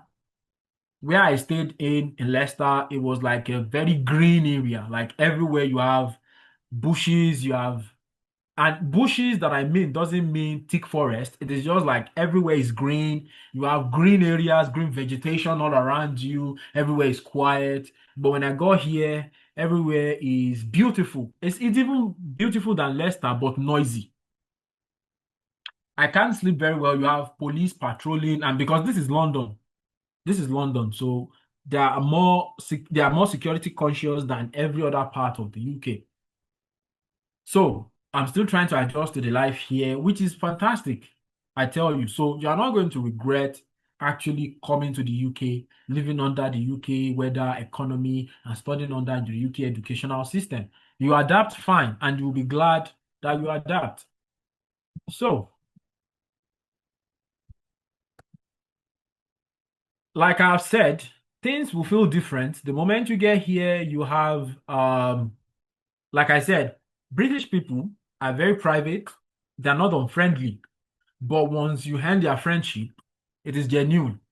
The thing is, my personal tutor, even though she's in Leicester, she was the one that nominated me for the alumni award back in Leicester, where I won the highly commended. She said, for all these things that you have passed through, and for the fact that you are able to, understand what you are doing, be able to multitask, be able to, like, at the end of the day, you graduated with a distinction. You finished as you finished as the Commonwealth Scholar Representative in Leicester. You did Leicester 100. You're a course representative, and I have done like so many webinars as well. In fact, there are so many YouTube videos that I've done for Commonwealth scholars for registration, for application, and what to do after. I've done so many webinars as well with Mr. Shegun, Princess, and Mr. Ogoyi as well. So she said, you deserve to be recommended, you deserve to be recognized, and she nominated me. And in fact, I was the only one nominated out of the whole out of the whole molecular and cell biology department, and I won highly commended, which is a great feat. So, but the thing is, now my personal tutor call herself my second mom in the UK. That's how close we are right now. So that's why I'm saying when you hand their friendship here, it is always genuine. And those people will go to any length to help you out, irrespective of whatever you are going through at that point. And also, if they greet you, how are you? Fine, is expected. They are not expecting you to say, fine, I had a crazy night. Everyone is busy with one thing or the other. So you read the mood, you understand. You read the mood to understand what to do and what not to do. And I'm sure as a Commonwealth scholar, excuse me, for the fact that you are here in the first place, it shows that you know what you are doing. It shows that you have undergone so many stuff in your life and you know how people react to stuff. So people here are polite, they greet you and you answer them back. But sometimes greeting you is not an invitation for the fact that you have to tell us everything about yourself. No. A lot of people are not expecting that from you, but you will see their expression if they really want it. If someone wants to talk to you, they will be the one to initiate the conversation with you. I hope you understand that. And I hope you are listening to me and enjoying what I'm saying. Hello, everyone. I hope I am not like just talking and you're just bored and everything. Well, I don't know about that, but I'm really, really enjoying this section. Okay. You can unmute to say something. I don't know. Okay, if you can unmute and say something, I'll be happy to hear your voices, everyone. Thank you very much, sir. I'm enjoying the ride from this end. Okay. All right. Thank you very much, Mr. Boniface. Okay, so I think I'll continue like that. Also, there's I'm this. also here. I am also Okay. here listening to what you have been going through. Oh, is here. Princess, it's nice to Yes. hear from you. I am listening. I'm following up. At least you have a mom. Anyway, let's. I hope the section is actually good. It to your is. standard. It is very good. It is very good. Continue enlightening them. Yeah. Thank you very much. Okay. So also there is a situation here about customer service. Back home, what I'm used to is whenever you want to like get on the bus, you rush inside. Whenever you want to take stuff, you rush at it. Here in the UK, you have to be on a line. You have to queue. You have to understand that you can't jump the line. You can't rush. There is no rushing here. Even if everyone is going to get in and the bus is going to be full, you still have to wait for another one to come. You can't just rush in and just take your space like I always do back home. So here they understand what it is to be respectful, to be polite, and to queue. You have to do that. Always join the queue. Queuing is sacred. And you have to be patient and polite even when you are frustrated. No matter how frustrated you are, you have to still be respectful and polite. And another thing, and another cultural shock that I've experienced in the UK is that somebody can actually be angry with you here and still smile at you. That's another thing. They will be angry with you. In fact, I've experienced that twice with my master's supervisor. She was angry that I messed up something and she was still smiling when she was saying it like, I'm furious with you. Now you did this, but I just can't bring myself to be too angry with you because I know you're under stress. But she's angry. It is visible that she's angry, but she's still smiling.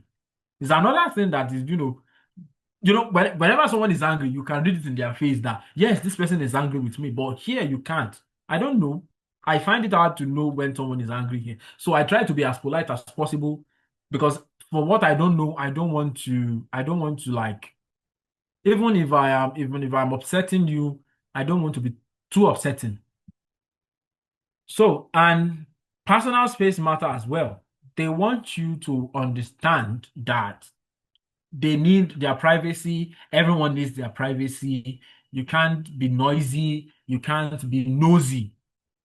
You can't be asking people private questions. You can't be asking them, so what is going on in your life? So how many girlfriends you have, or what is your age, or who are you dating right now? People don't take kindly to those questions. That is, asking about their personal matters.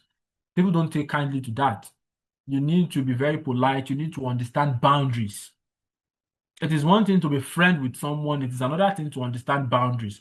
Maybe when you guys have now become very, very good friends, because I have a lot of friends now back in Leicester that there are times that they will just, they will just come into my room unannounced and be like, oh, Wasiu, you have banana. They carry everything and they go. And they are British people, which is amazing. They do that for me a lot.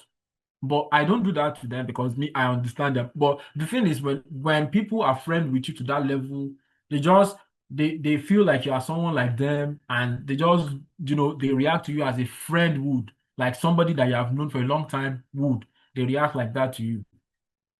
I have friends that whenever we go out and I want to pay for stuff, they won't allow me to pay. I have them here. Even though I've just spent 3 months in the University of West London, I have friends like that now. Whenever we go out, someone will get me stuff and be like, oh, Wasiu, I got you this. Would you like it? And I'm like, fine, I love it. Thank you very much. And I try to do that as well. So it's one of the things that when you end their friendship, they want to keep it that way. They want it to be genuine. So understand privacy, understand that queuing matters, understand that another thing is accent matters as well. You see, we have diverse range of people living in London. So you might actually listen to people that speak like you. But places like Manchester, Scotland, Liverpool, sometimes when they speak their English, you might not even understand. Especially Liverpool, they call them Scouse, the Scousers. The way they speak English, you just be hearing and be like, "What the fuck is going on?" I did not hear anything. In fact, for my first two weeks in Leicester, I go back to listen to lectures. I don't know what the fuck they are saying in the class. It is just a whole different level for me. Some lecturers are so fast, some lecturers are so slow. In fact, there are some Italian, we have an Italian, is it an Italian or Mexican lecturer? The way he speaks like he's just talking from his nose. Like, so I'm not going to, I'm like, what? And he did that for an entire 2 hours. So I had to rely on the recording of the class and translation of those recordings to understand. So you are going to have that kind of situation as well, where you don't understand what people are saying. But I want to assure you that it is just for a brief moment of time. Put yourself in a situation like you are a newborn baby in a space. At the end of the day, as a newborn, you get to learn the language of your people. You get to understand what they say. So it's still the same thing for you as well. When you get here for the first 2 weeks, 1 month, you might be finding it difficult to understand what is going on in lectures. But at the end of the day, you start to understand them better. In fact, you tend to know what they want to say even before they say it. And this thing happened with me and my master supervisors as well. She's an Ukrainian. She come from Ukraine, and whenever she talk fast. She walk fast. She done everything about her is so fast, and I kept up with her for the first 2 months. It was hard for me. It was hard for me. I was making a lot of mistakes in the lab. I was doing so many things wrong. But the moment I started picking and everything, in fact, I will say I am the first master student that successfully worked with her. I successfully worked with her. she has always been having master students and they have always been leaving her alone. Like they will just complain that no, we can't work with this woman. I successfully work with her, and I think it's one of the reasons why I was nominated for an award as well. Like, no, you guys, you tried something like that. So don't worry about not understanding languages or anything. I tell you, you will adapt. Also, like I'm saying, you are going to experience some homesickness as well. There are times that I miss, riding motorbike in Nigeria. We have a lot of motorbikes that take you from place to place. In the UK, everything is bus, Uber, and bicycle. I don't know how to ride a bike. I don't know how to ride anything, be it car, bicycle, or anything. I don't know how to ride them. So I love riding motorcycle back home. But here, I miss those things. I miss the places that I go to for fast food. Fast food here is majorly chicken, fries, hamburger, pizza, a lot of pizza, and a lot of Italian cuisines, Asian cuisines, Indian cuisines, a lot of different cuisines that you have not tried before, which are amazing. But sometimes I just want to eat something from my culture. Like I want to eat the food that I've been eating for the past 3 decades. And there are places that are selling this food, but they are too expensive for me to afford. So, I miss my mom's food. I miss the evening chat I had with my dad. I missed all those stuff. And around those November, December, it was hard because everywhere was just dark, everywhere was quiet, everywhere was wet. You are just indoor, there's no motivation. I'm just tired. Like, why? Why did I come into this place? And I'm now feeling like, why did I have to do this in the first place? Why did I have to accept this scholarship? Like, if not for the money, and I'm now motivating myself that if not for the money, do you think I'm so? But it is actually part of the frustration that you're going to experience. Excuse me. It is part of those frustrations that you're going to experience, but I kid you not, you're going to get over it. Everyone gets over it. No matter how long it's going to be, you're still going to get over it. You can have it might come to you as a low motivation. You might be irritated for no reason at all. It happens. You might just withdraw. Yeah, it happens to me. I was withdrawn to myself. And I think Princess, I don't know if Princess came to the gathering. Oh yeah, she did. The Commonwealth February thing that we did. The February gathering, Commonwealth Yeah, gathering. I was Yeah. there. Yeah. You saw me. You saw how fat I was. I was so fat. I cannot even get inside the suit that I wore because I was indoor. And Princess, at that time, I don't know if you noticed, I'm always sending the type of food that I eat to the group, like fries, chicken, soda, everything.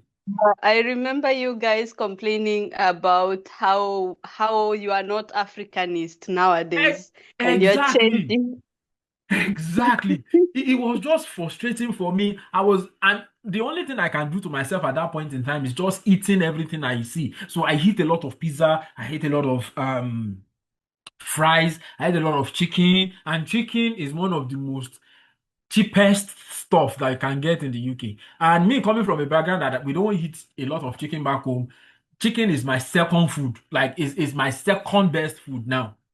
I eat a lot of chicken. So I was so fat and I was withdrawn. I don't go out. I just stay indoor. I just sit down, lie on the bed all day. I would just order Uber Eat or just eat and they just deliver my food to my doorstep. I just catch the food, go back inside. My friend will come, Wasiu, let's go out. What is wrong with you? I just tell them I am not motivated to come out today. I just don't want to go to lectures. I just want to be inside. And I'm just eating, I'm just getting fat inside. My head is more than this. So, but it is one of those things that you're going to experience, which is normal.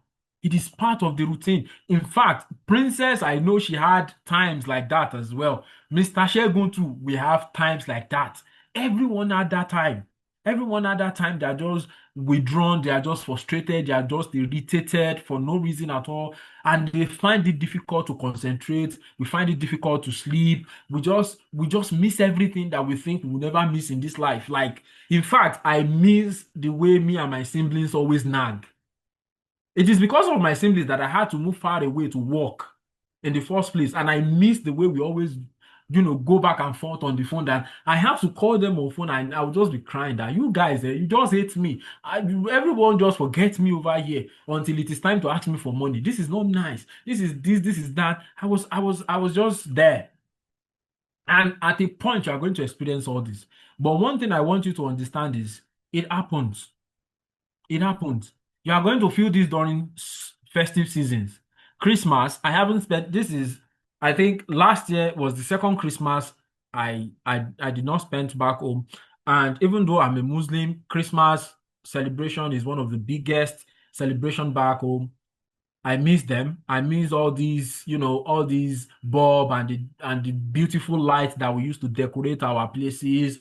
I miss the fact that people just go out to church, cook food, chicken, everything. Festive season, everyone just come around. We have different, discussions. We play around. We go everywhere. I miss that. I don't know a lot about the UK then, so I don't go out. I'm just indoor. My friends, some of them invited me to go out, but I just don't want to go out because I miss home. It happens sometimes, and that was a time that one of my sisters get married, one gave birth. I wasn't there. I was just looking at them through the phone. One was kind enough to like share me with the live coverage, and I was just looking at everybody on the phone. Everybody was dancing, everybody was having a beautiful time back home, and I'm just here sitting down in this my same bedroom, like, God, what have I done to deserve all this thing? Why is it that it is when I left home and everybody is just doing amazing, everything fantastic is just going on, everyone is getting married, everyone is giving birth, and I'm just here. It is not nice. Well, it happens. It happens. During the exam period too, you are going to have a situation like that. You are going to be frustrated, quiet times in the evening or during those winter when it gets dark very quickly. You are going to experience all these things. And sometimes when you get sick as well, there are times that I'm just sick here and I'm like, share, am I not going to die like this? Because I actually don't understand how NHS work. And I'm like, I think I'm just going to die if medical attention is not available for me immediately. But all that was just in my head. It is part of the experience I got, which I am sure that everyone is going to experience it at one point in their life. But it doesn't mean that you're not doing well, or it doesn't mean that you are it just happened because you are a frustrated human being. No, it happens because you are just adapting to a new area of life. This is your first time in this place, so you are trying to adapt. You are trying to adapt your way, and it comes with a lot of hardship, a lot of frustration. But in the end, you are going to get settled anyways. Also, your well-being, like I said, you are going to undergo so many rough times, which is good. But another thing is, how you can actually help yourself with all this situation. There are so many ways that can actually help yourself with. Number one is you stay connected with your people back home. You call them regularly. And you calling home regularly doesn't mean you should, whenever they now said, oh yeah, you have called us now, give us money, you have to give them money. No, don't make it like a trade by barter something. Make it in a situation that whenever you're feeling bad, or whenever you're feeling down, rather, not bad, whenever you're feeling down, you talk to your people, make sure you stay connected with them. You don't stop talking to people, and you don't start feeling yourself like, now I'm in the UK, you are too low for me to talk to. No, don't be like that. Talk to your people regularly. Talk to them, ask them what is going on with them back home, tell them what is going on with you too here, share your experience with them, tell them. And in fact, they will call you up because they know they want to hear from you, they want to hear your stories. The last time that I traveled back home in October, I couldn't even sleep well. I have tons of visitors, and I'm always repeating the same story. So how is UK? So tell us everything. I'm always cooking up stories, telling them everything, and they were like, "Oh, fantastic! Wow, you must have really seen a lot." I was just asking myself, within a year, how many a lot have I seen? You people should understand that there are so many stuff to still see in the UK, but it is fine. So I tell them everything. I tell them my experience. I talked about myself, what I'm doing, and also find community find places where you can actually go to. There are so many communities in the universities. You have the sport club, you have football, you have basketball, you have, Muslim society, you have Christian society, you have Afro-Caribbean society, you have Indian society, you have every society that you can actually walk into and just find the person in charge, and you tell them, oh, I'm so, I want to be part of this. You have reading groups, you have library groups. You can take up like volunteer jobs with people with the university itself just to keep you busy. I know a friend that actually, her name is Laura. She's from Colombia. She's my friend. She did um international crime justice or something like that for a master's, and she was volunteering as a student aide. Like whenever a student comes in, like first timer, she's part of those people that will take them around, show them the university premises and everything, show them, walk them around the uni. Well, they give her some stipend for that, and I can assure you that she's now working with University of Leicester, doing that right now as a full-time work. She's now part of the theme. So you can do that as well. It is part of the thing that you can do to occupy yourself and maybe get some small amount of money just to like keep yourself afloat in the uni. And also make sure that you maintain like a routine. Even if you are not motivated to do stuff, do something that you do that you know that if you are consistent with it, it will take your mind off stuff. So what I did was, one, I registered with a local gym back in Leicester. It was £22. And I did the same thing here as well. I registered with the gym here. So what I do sometimes now, when I'm feeling more unmotivated or when I'm just feeling down, what I do now is I just go to the gym. I spend like an hour or two on the treadmill. I run. I run on the treadmill. And what that does to me is that the moment I finished, I am tired. So I just come back home, take my shower, and sleep. And I woke up with crazy energy that I want. Then I started, cooking. I started writing what I want to write. I have noticed that. So I've made it a routine for myself. Sometimes I jog around, and nobody is going to arrest you for jogging. Nobody is going to arrest you for anything.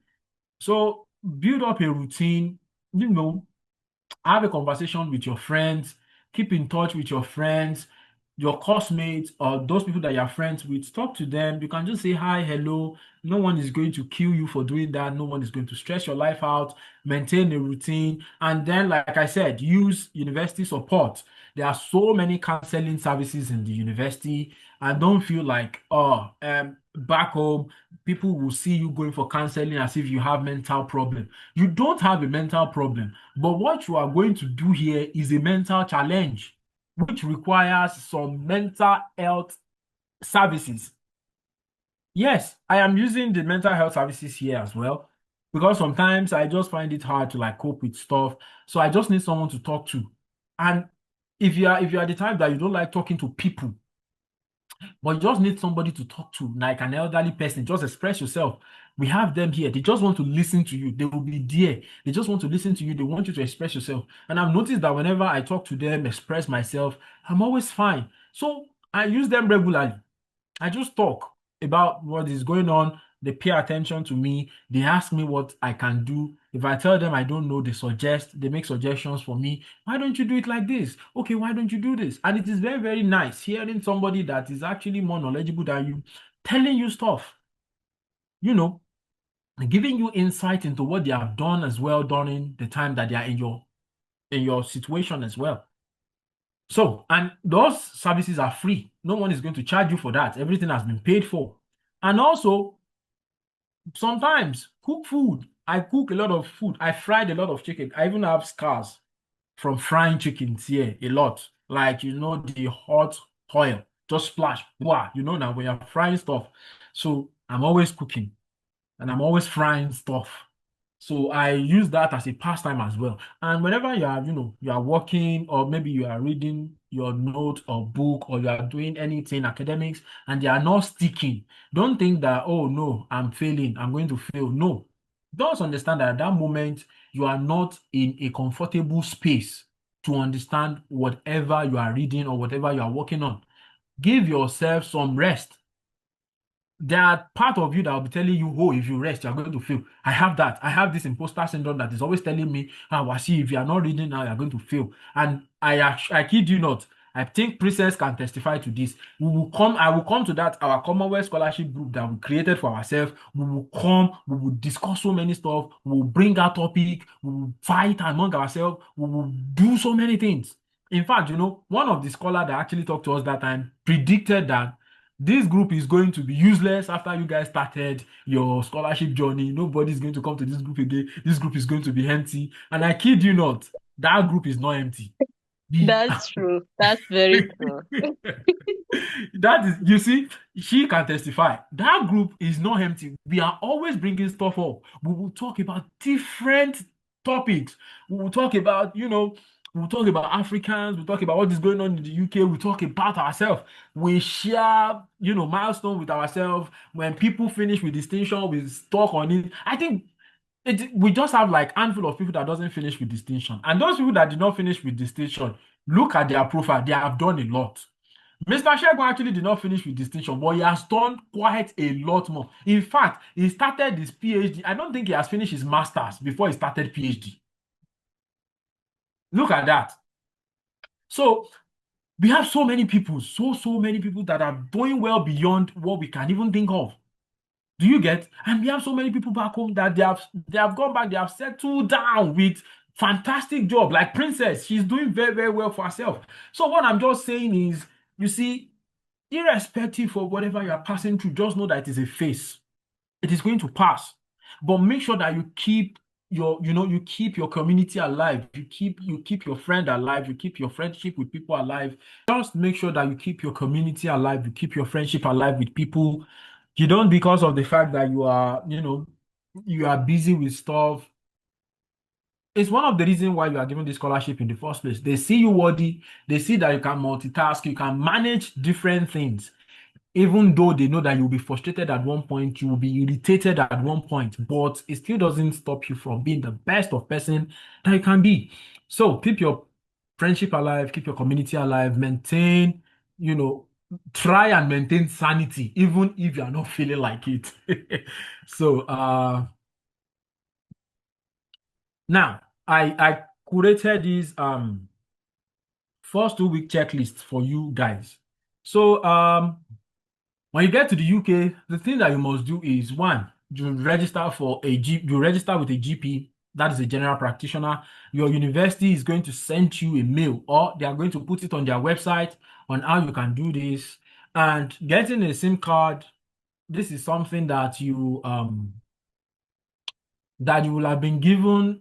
You'll have been given this straight from the visa application center. The moment you got your visa, or the moment after you finish your visa application, they're going to give you a UK SIM card, and then you collect your BRP the moment you land in the UK. Do you get? So you get your BRP, then you open a student account. Your university is going to give you a letter to that effect. If you need to open a student account, well, Monzo is an online account, is an online banking system. Revolut, I think Revolut is now a standard bank. It is no longer an online banking. Then you have, excuse me, you have Revolut, you have Monzo, and then you have other standard physical bank like HSB, Lloyd, Sterling, NatWest, so many banks. So it depends on the bank that you want to open. So you talk to, I think you just, on your school website, there is a way they will tell you, this is the way to apply for a letter. If you want to open a student bank account, to submit to the bank, you just walk up to the bank, you tell them you want to open an account as a student, you submit all those documents, and they open an account for you, like super fast. And instantly you get a card, super fast. Sometimes they send it to you, they send it to your address, or maybe they just tell you to come back after some days. And then you learn your transport route. Learn how to use Google Map or Apple Map or City Map Finder, or there are so many apps that you can use. There are like maps that you can use to navigate your way all around. And UK is very, very easy to navigate if you know how to use your map. Everything is postcode. If you are going to my place here is W53HH. If I input that into an Uber, they know where to drop me. If I'm going to the school, they know where I'm going. Like everything just has to do with postcode. Then after that, find your nearest supermarket to buy groceries. Aldi, Lidl, Asda, those are the ones that, as I've said earlier, those are the ones that are very, very friendly. They are pocket-friendly places that you can go to. We have places to like Morrison, Sainsbury, so many of that. Then you have local supermarkets as well. For people that vape, for people that do all those stuff, yeah, there are so many. And one thing that you will never find wanting in the UK is bar. There are so many bar across UK. If you want to like have a nice time, you want to have some drinks, some beer, some alcohol, so many places to get that. And they are pocket friendly as well, and very, very pocket friendly. So just make sure that you register with your GP. If you don't know how to do it, you can ask any university representative, or you can walk up to your student office, ask them questions. No one is going to send you away for asking questions. Get your UK SIM ready. Collect your BRP. If you have tell them to send it to your school, or if you already have like a private accommodation and the postcode they can send it to, make sure you do that. Open a student bank account so that you can start getting your stipend. I think I started getting my stipend, I think 2 weeks after I got to the UK. So I used my Revolut account to start collecting it until I opened a physical bank. I now asked them, I messaged them to start transferring my funds to the physical bank. I'm still using my Revolut, I'm still using my Monzo, I'm still using my HSBC, and I think I have like 4 accounts like that. So then learn your transport route, know where you are going to. The first thing is know how to commute from the uni to your hostel and back. Know that one, because that is the most important thing to know. Then after that, you can start exploring every area and every part of, the UK that you want to. Then find your nearest supermarket, which is the best thing to do. You need groceries, you need chicken, you need food, you need pastries, all that. And also, Wasiu, before you go forward, okay, I would like to say that at this time there are no BRP. The only thing that you're asked to do is to open an e-visa. So yes, they are no longer giving BRP nowadays. yeah, of course. Thank you very much for that. I've even forgot. And I have an e-visa. So I should have remembered. So they are not actually, all BRP expired in 2024, December 31st, 2024. All BRP, physical BRP has expired, and they have been replaced with e-visa. So this e-visa is just like an online documentation of you. So on this e-visa, if you go to like www.gov.uk, if you click on it, you will see all this information there, and it will tell you to access your e-visa. If you click on it, it's going to ask you to input some codes, or ask you about your registration, your date of birth. The moment you input everything, it's going to show your e-visa. Everything is going to show you your details, your sponsor, which is your university, because under your student visa, you need to have a sponsor, and your sponsor is your university. Somebody that is in charge of sponsoring your visa, which is your university, is going to display so many stuff. And if you need your share code either to work or to rent an accommodation, is there. You can print it out. You have a code for that. So that's how e-visa works. So, and then uh it depends on the cities that you are going to be. Groceries, well, in Leicester, I spend these like 150 for 1 month groceries. So I'm always buying £50 groceries every week. Every week. And most of my groceries is pastries. That's why I spend it every week. I have there is this rice, 5 kg of rice in Asda at that time was, I think, £4, and it can last me for 3 months. So I really don't buy groceries every week, but most of the thing I buy every week is chicken and pastries like bread, donuts, waffles, all those pancakes, everything like that is what I buy every week. So I don't spend up to like 150. I spend about 150 pounds a month in Leicester, but now in London, I'm spending over 250 in a month for groceries. And I just buy like maybe 130 pounds of foodstuff. It lasts me for 2 weeks and another one. So I'm just doing that like every 2 weeks. And transportation varies by cities. In Leicester, Uber is very cheap in Leicester where I stayed. But in London, it is very expensive. The same distance, I calculated the same distance in Leicester that I pay £4 for using Uber is the same distance I'm paying £25 for in London. So it depends on the city you find yourself. I think Scotland is a bit cheap as well. I don't know. I've never been to Scotland. Princess, did you go to school in Scotland? No, I was in northeast, so not in Scotland. But in Okay. Scotland, if you go to Edinburgh, that is where it is expensive. But not if you are not in Edinburgh, the other Yeah. places are cheaper. Exactly. So it depends on your situation and where you are situated or where you are schooling. Back in West Midland that I am, it is called West Midland, and West Midland comprises Nottingham, Leicester, Northampton, Wolverhampton, Derby, so many places like that. So I think Ruth is raising up her hand. Okay. Is Okay. life very expensive there? Because I'm What? going to Okay, England. you are going to work. Sorry, I've said I am going to the University of Exeter. Oh, you are going to the University of Exeter. Fine. I don't think it's expensive. I don't think it's expensive over there.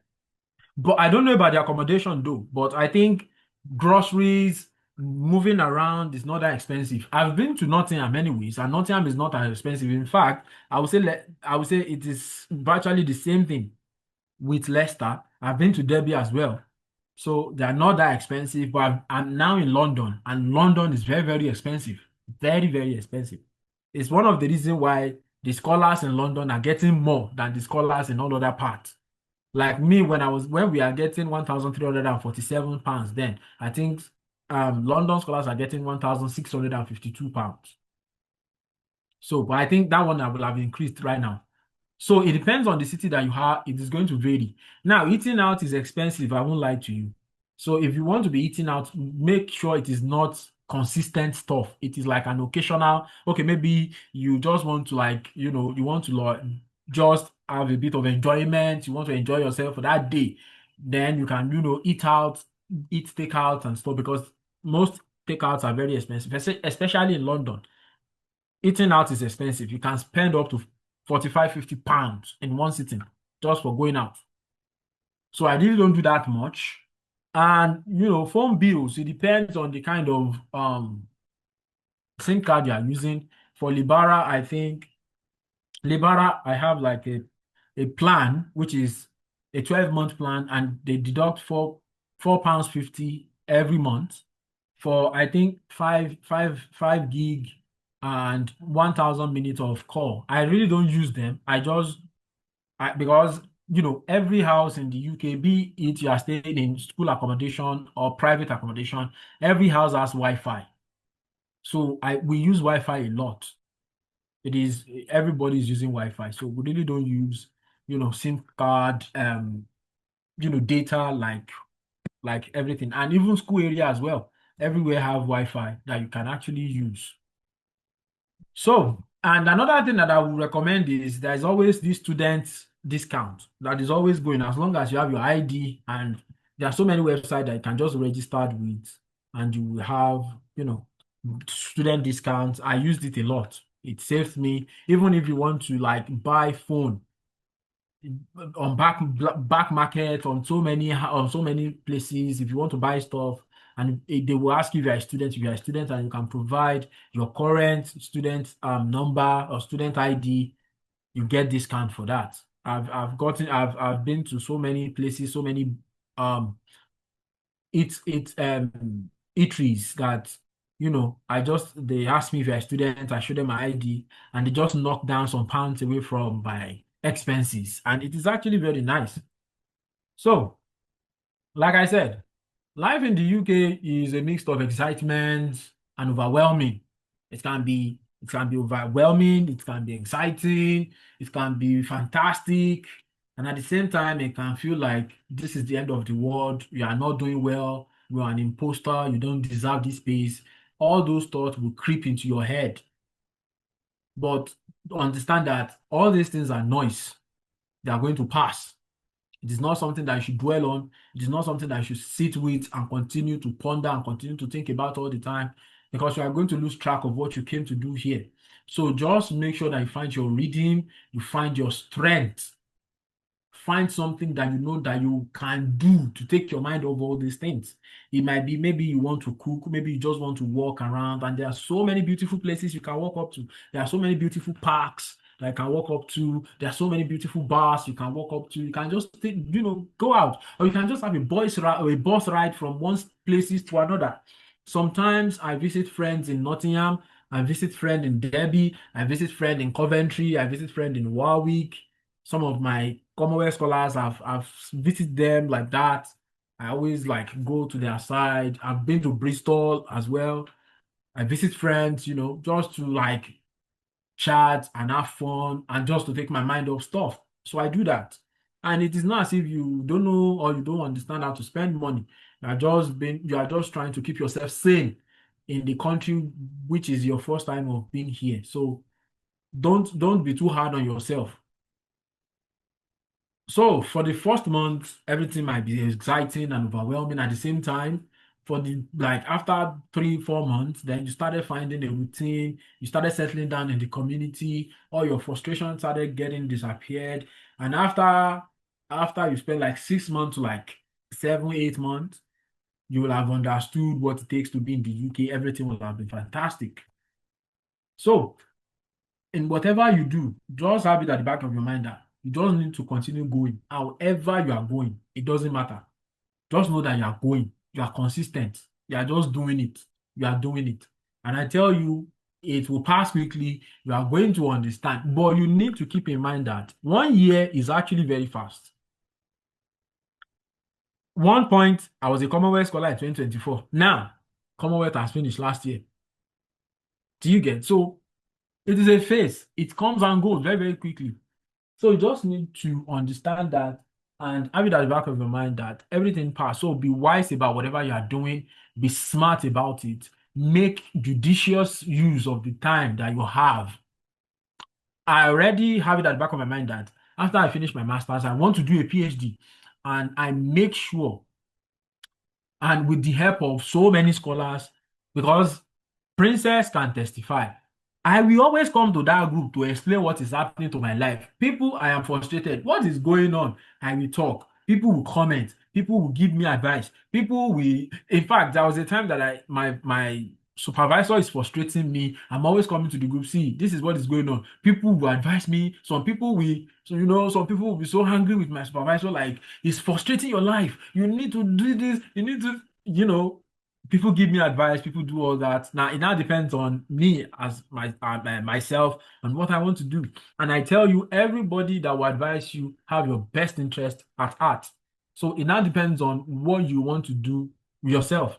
So, but understand that keeping your group alive is something fantastic that you will not regret doing.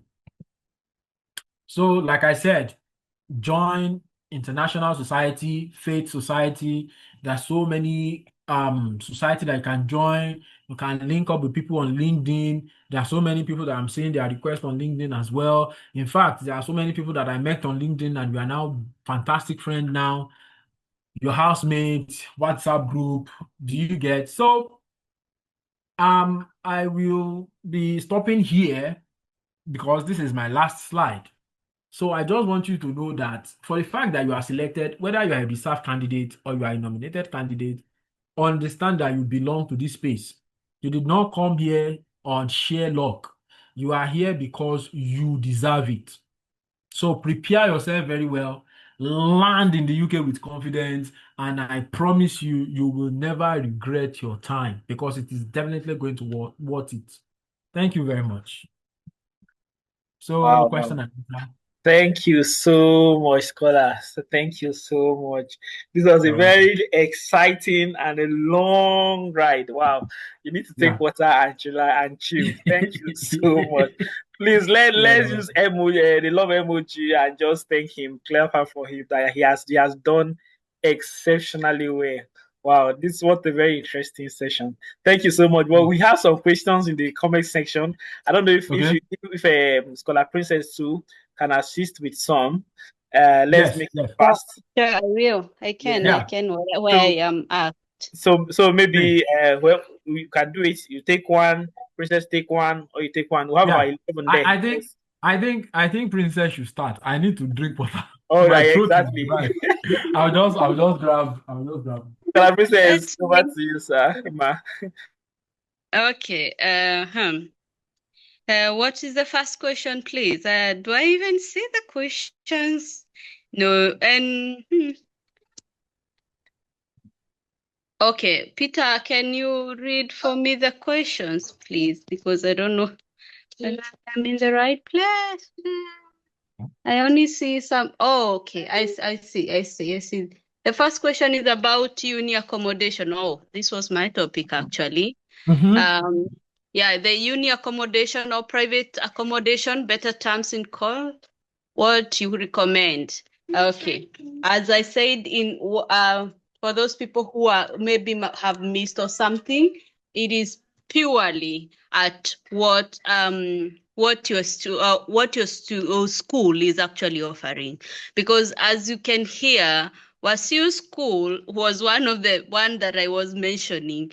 His school was way cheaper than any other school. So if your school is actually making you pay for a single room more than £500 outside of London, that is too much. Sometimes, yeah, if they can be maybe about 650 and less, just take it. But if it is going for more than 650 and above, and you're outside of London, just know that they are quite expensive. So you can try to check outside, that is fine. And there are several solutions that I gave to find shared accommodation, which is the best option ever, other than going for your own accommodation alone, a private accommodation alone. Look for a shared accommodation using the spaces that I told you. One is spare room, the other one is right to move. Those are the best ones to look for shared accommodation.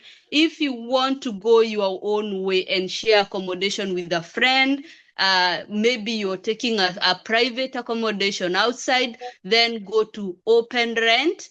Open rent is where landlords are just looking for people themselves, and then now you can take the house and share it among the both of you.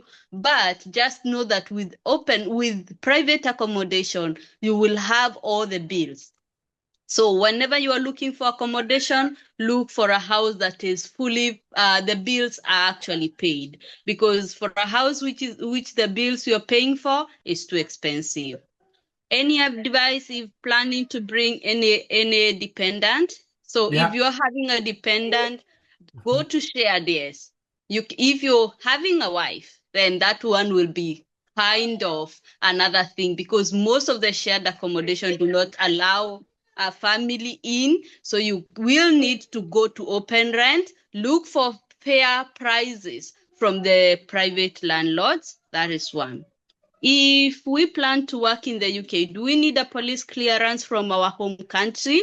I am in Newcastle, and we had such a situation where one of the previous scholars was given a job by the civil service, and we really had to even go beyond by looking for, do we call it, let's not call it bribe, let's try to call it someone else who we can try to have a conversation with to help us back in Kenya to have a police clearance.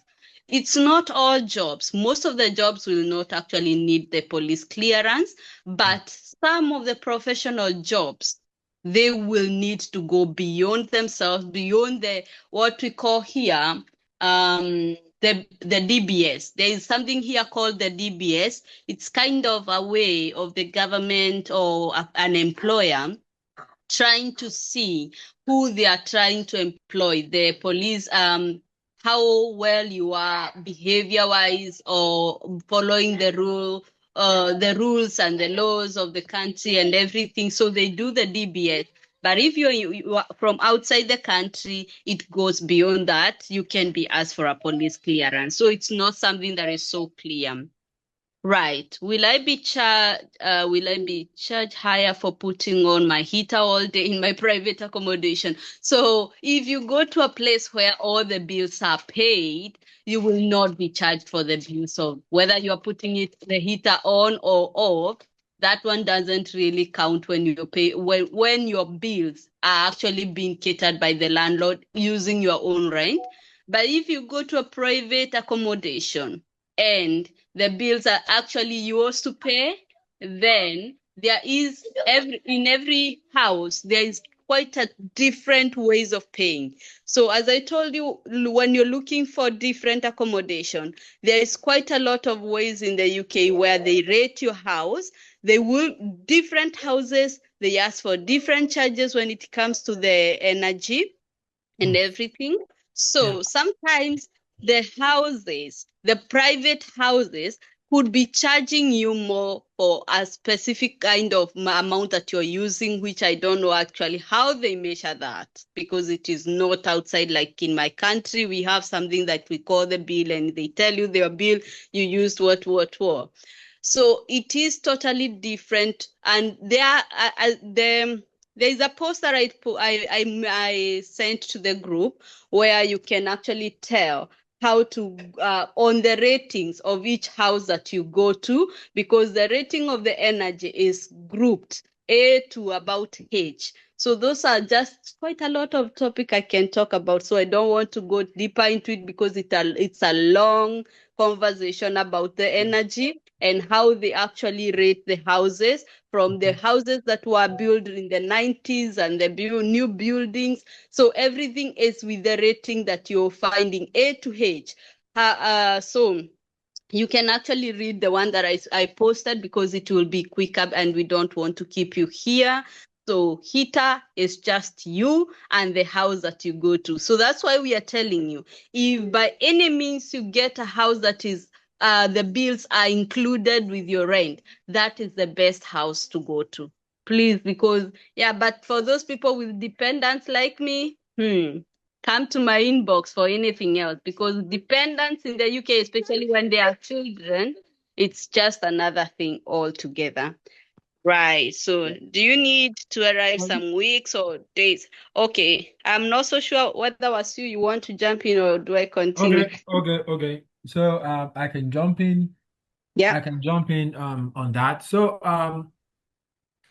do I need to arrive some weeks or days before school starts? So actually you can. It depends on what is written on your visa. Because mine, my visa was given to me 17th of July, and it states that I cannot travel to UK until August 23rd. From August 23rd is when I can actually travel to the UK. So, but my school resumes September, I think September 24 rather, not September 16th. So September 24th. So I traveled a week before resumption, which is September 16th. So I traveled a week before resumption because I just want to familiarize myself with the area and understand where I will be going. So, unfortunately for me, I met students like me too that are there, that they came early just to know what is going on. And, we had this conversation, oh, where are you from and all that. And I think it is a very good idea to go, I would say, a week before your resumption or 2 weeks before. It depends on your timeline, depends on what you want. But please make sure that you are on time to go. Not that you now you will be taking time to do whatever you want to do before you now say you want to travel.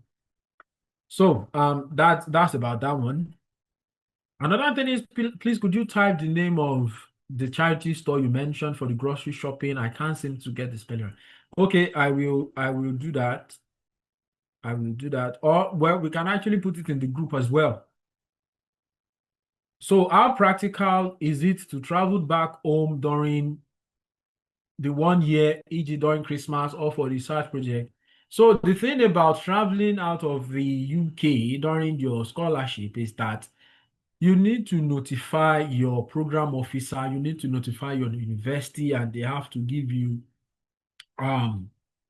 confirmation that you can do that. But whatever traveling that you are making that is not part of what the scholarship recommend, you'll be the one to pay out of your pocket.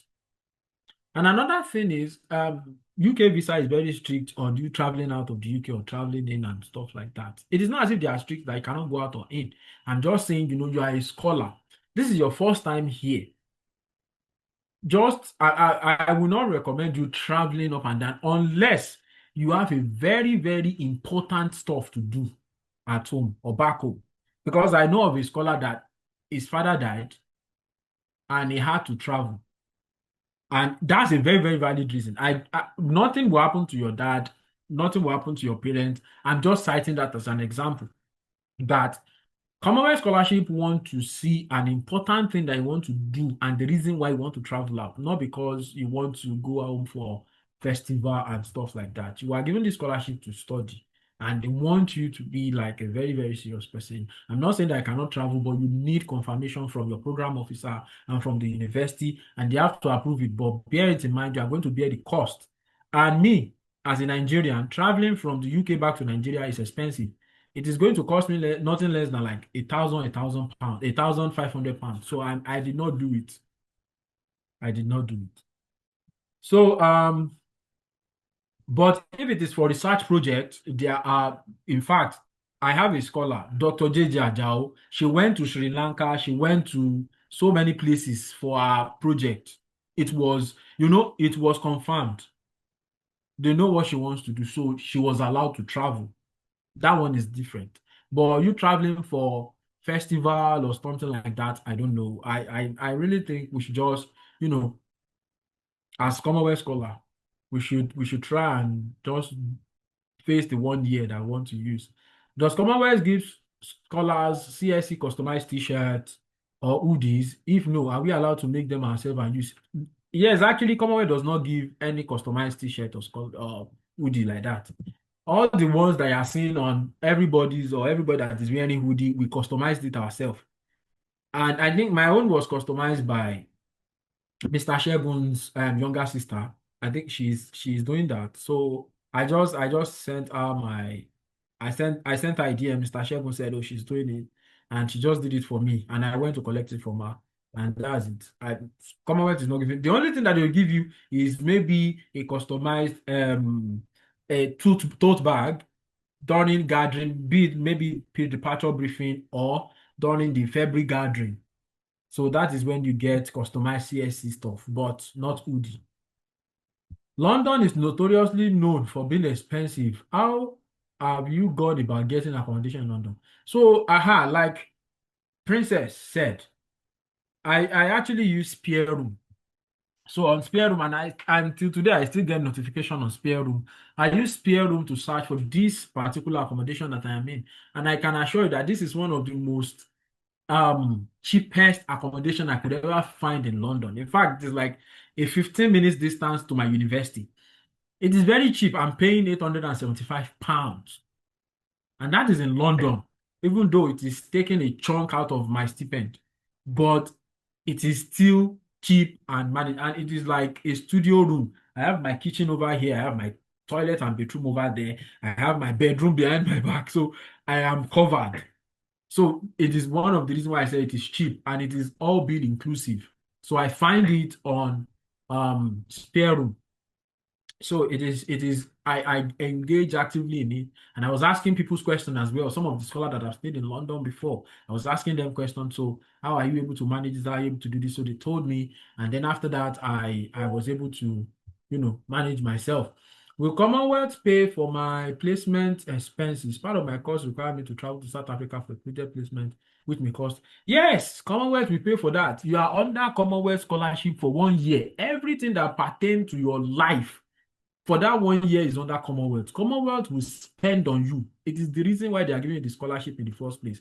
Whatever that you know that is important to your course, notify your program officer. Your program officer. In fact, you have some money. In fact, they are going to give you after your stipend. They are still going to give you they are going to refund your chest X-ray money to you. I think Mr. Shegun said that the last time. You are still going to collect clothing allowance. Everything will be analyzed in your confirmation letter. And in fact, you will get some dental and dental allowances as well. Maybe for a dentist or and for glasses. Well, these glasses I'm using was paid for by Commonwealth. So I got paid for that because I told them I'm using glasses and I need to change it, and they sent me money and I changed it. So whatever is important and you can actually prove that it's important to you, Commonwealth will definitely pay for it. It is the reason why they give you the scholarship in the first place. So they are definitely going to pay for that. You're not paying out of your pocket. So uni accommodation or private accommodation, better terms. Okay, I think we've answered this one. We are now in 11, 12. Will I be allowed to engage in okay, let me repost the question again. Okay, will I be allowed to engage in self-employment activities? For instance, I'm an artist. Will I be allowed to create art in my room? One thing that you need to understand about your scholarship visa or your student visa is that it will be written there that you cannot be self-employed on this scholarship. Now, creating art and trying to sell them is like a kind of self-employment. You cannot do that. You can take some paid job, which should not be more than 20 hours in a week. You are entitled to that. But you cannot be self-employed in the UK. You can't. It's part of your scholarship restrictions. You can't be self-employed. You can't freelance. You can't do freelance work. Although some people are doing it, but you can't. It's part of what you cannot do. But some people know how to find their way around it. Me, I did not. The thing is, throughout my scholarship, I did not do anything. I did not do any job. I make sure that my stipend is enough for me. And for the fact that I'm left with £1,000 every month for groceries, transportation, and other things, I'm fine. I'm not looking for too much. So I just didn't do anything. There are some scholars that worked, which is actually very great for them because, the accommodation is taking a lot of their money, so they have to find something to do. They are doing it, which is fantastic. In fact, some people get job from what they have been doing because of that, and they are settled with that. But me, I didn't do anything.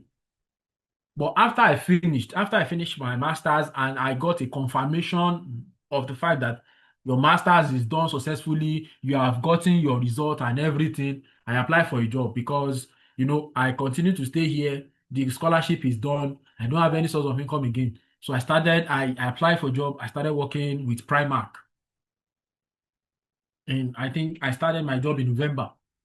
And it is that same November that I got PhD admission in University of West London. So I did not even work too much before I get another thing. So I stopped the job as well.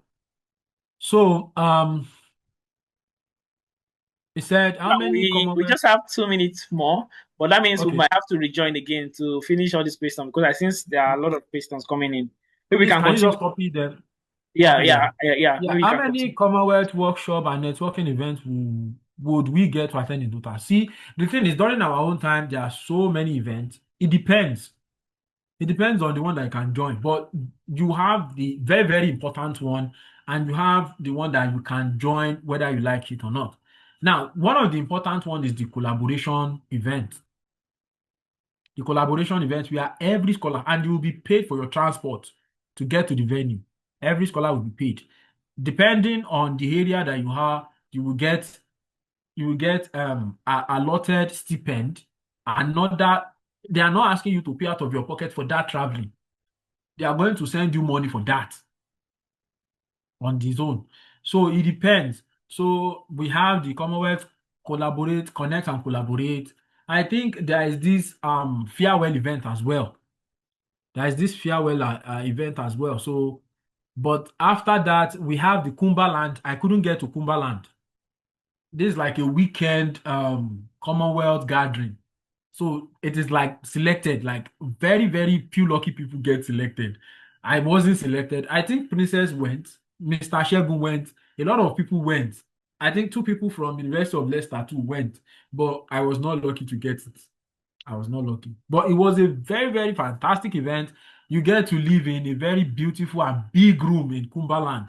It is like it is like it is an antique building of the olden London, and everything was just beautiful. People had a nice time. They told me I was jealous, but it was part of those wonderful events. And then you have some online and virtual events as well that Commonwealth will be telling you to join. If you don't join, there is no problem with it. They are not forcing you. But those Cumberland events and connect and collaborate are the event. So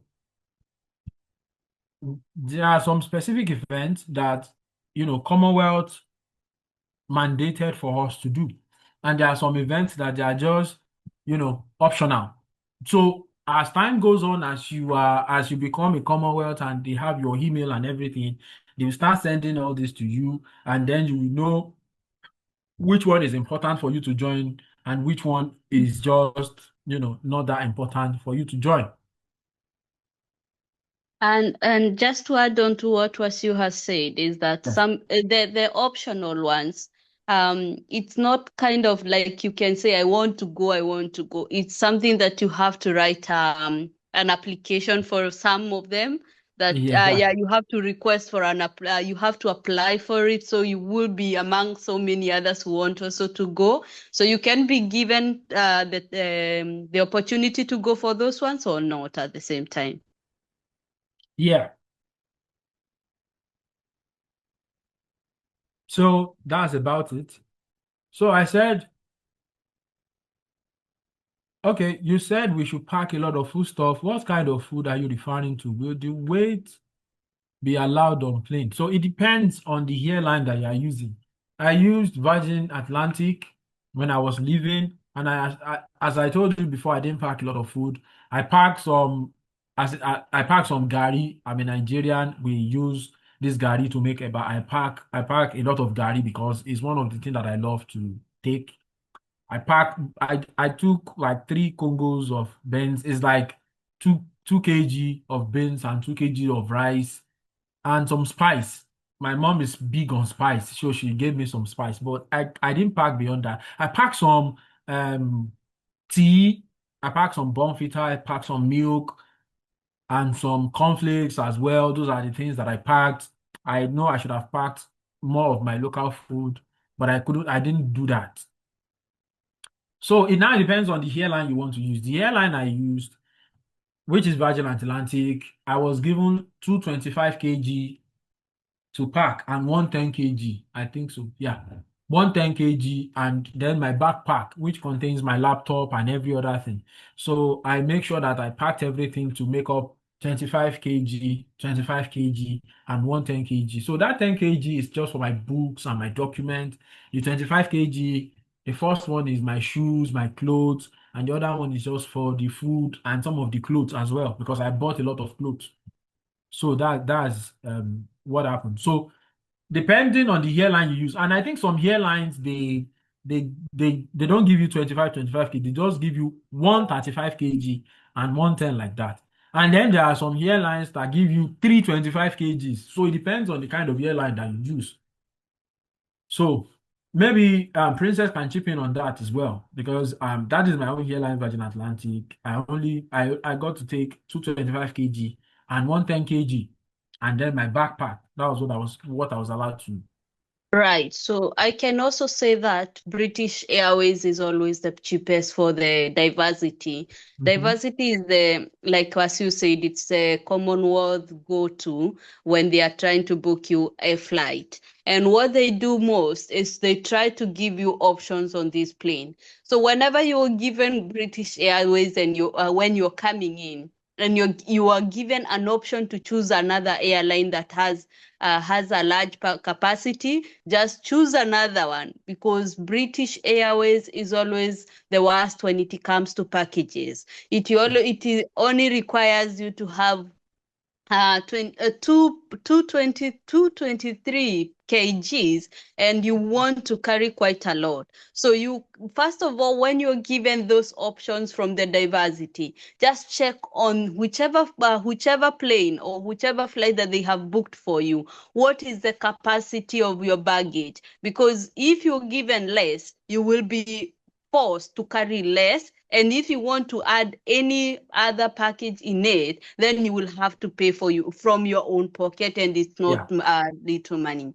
When you're also packing, just remember also to look at what your flight they look at on the things that you have carried, because in the what is it called, in these airports, they check sometimes some of the liquids that you carry, some of the what is it called, the length or what, it can be 100 milliliters or Yeah, whatever the it is. 100 mils Yeah, for perfumes, 100 mils and right. all that. Yeah, so just make sure that you're checking everything, that first of all, the airport, and then the flight, what they require or what they check, make sure that you comply to all that. So when you're looking at food also, there are some foods that you will be, if you go with them to the airport, they will take it out and they throw it to the dustbin when you're looking, actually. Exactly. So just be there. Yeah.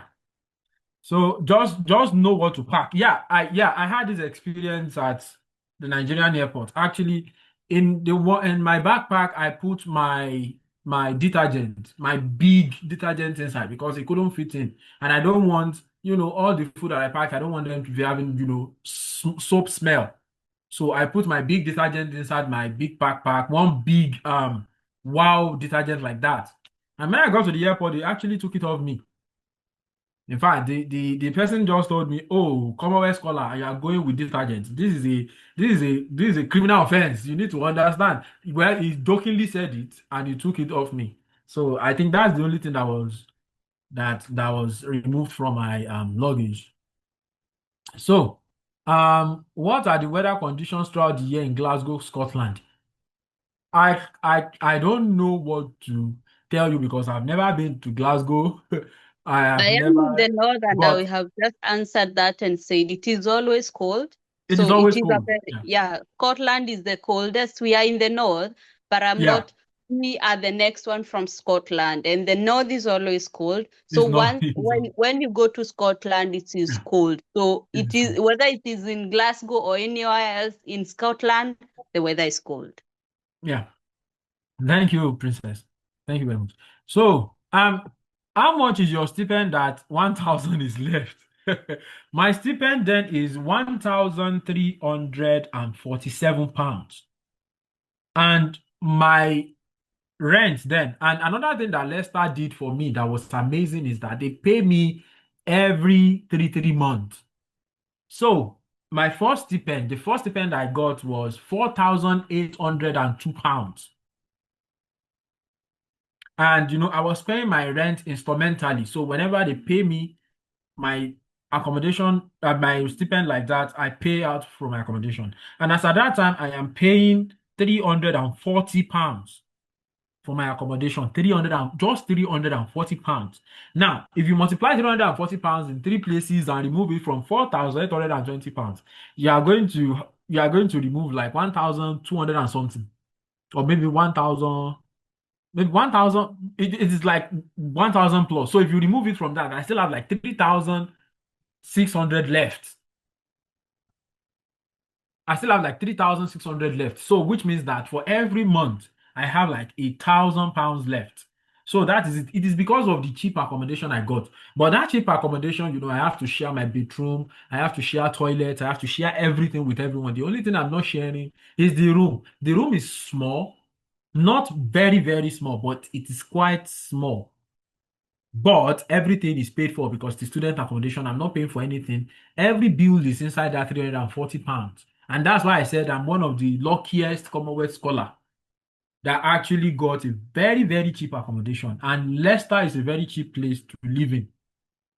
So it's one of the reasons why I'm left with £1,000. But you know what? I fumbled it. I was so reckless with my spending, and I wouldn't want you to make the same mistake that I made. Please, I was reckless with my spending because I feel I need to, I need to give to people back home. This is something that this is the first time I am coming into even though this money is the barest minimum that a British people, in fact, if you tell British people, I know someone, a friend of mine that is from Leeds that was telling me how much is your scholarship worth. I said, I'm getting £1,347 a month. And he said, that is so small. How are you surviving? And I'm like, 1,000 is small. No, it is not small. To me, or for me, coming from that kind of economy is not small. But to them it is small. And that's what I'm talking about. Different economy. You'll be living here, you'll be spending your money under the UK economy. Do you get? But the money is actually enough for you to survive. But for the fact that I am not a big spender like that, I am able to survive. So I did not do any work because it is enough. Do you get? So, but for people that still want to subsidize their stipend, yeah, you can take up some quite, little part-time job to do. And if you are very, very, stringent with your spending, then you can have a lot of savings. But be smart about the way you send money home. Because people, I will still say it, people will stress you on that. People will stress you on that. So, why are some selected for Cumberland event? Well, I will tell you something. Cumberland event is a very, very important event to Commonwealth. This is an event where you come together as Commonwealth Scholar to share what you are working on, to share your vision as a Commonwealth Scholar, to tell other Commonwealth Scholar and the people that organize the event what you are doing, how you have been doing it, and what you have been enjoying with your Commonwealth scholarship. And as scholarship application or every application is concerned, sometimes you apply for stuff, you get it, sometimes you don't. So it doesn't mean that you are not you don't have the right to be selected. It just means that some people are luckier than you are. So I'm not part of those people that are lucky to go to Cumberland, and I was jealous of it, and I will continue to be jealous of it. I continue to be jealous of everybody that went to Cumberland because they're always sending videos, and it was a magnificent place. Everybody get like beautiful bedrooms. It was like a weekend event. Like it's just like a getaway from the stress of academics. Like CSE just organized that event that you people, let's take you away for this weekend for this beautiful, to this beautiful environment and enjoy yourself. Mr. Shegun went. I'm jealous. I will not lie to you. It's a big event. It's a beautiful event, and people that went there actually enjoyed. But you apply for it, and I applied. I didn't get it. Other people apply, they get. So it depends. So, what are the living costs in Glasgow, Scotland for a single person in share accommodation? I think Princess has touched this as well. Okay, yeah. It yeah. is not expensive because it is not in London. And it is not Anything that is Edinburgh. expensive, yeah, anything that is expensive is in London and in Yeah. Edinburgh and somehow Manchester, because Mhm. I believe those are the big cities that we have.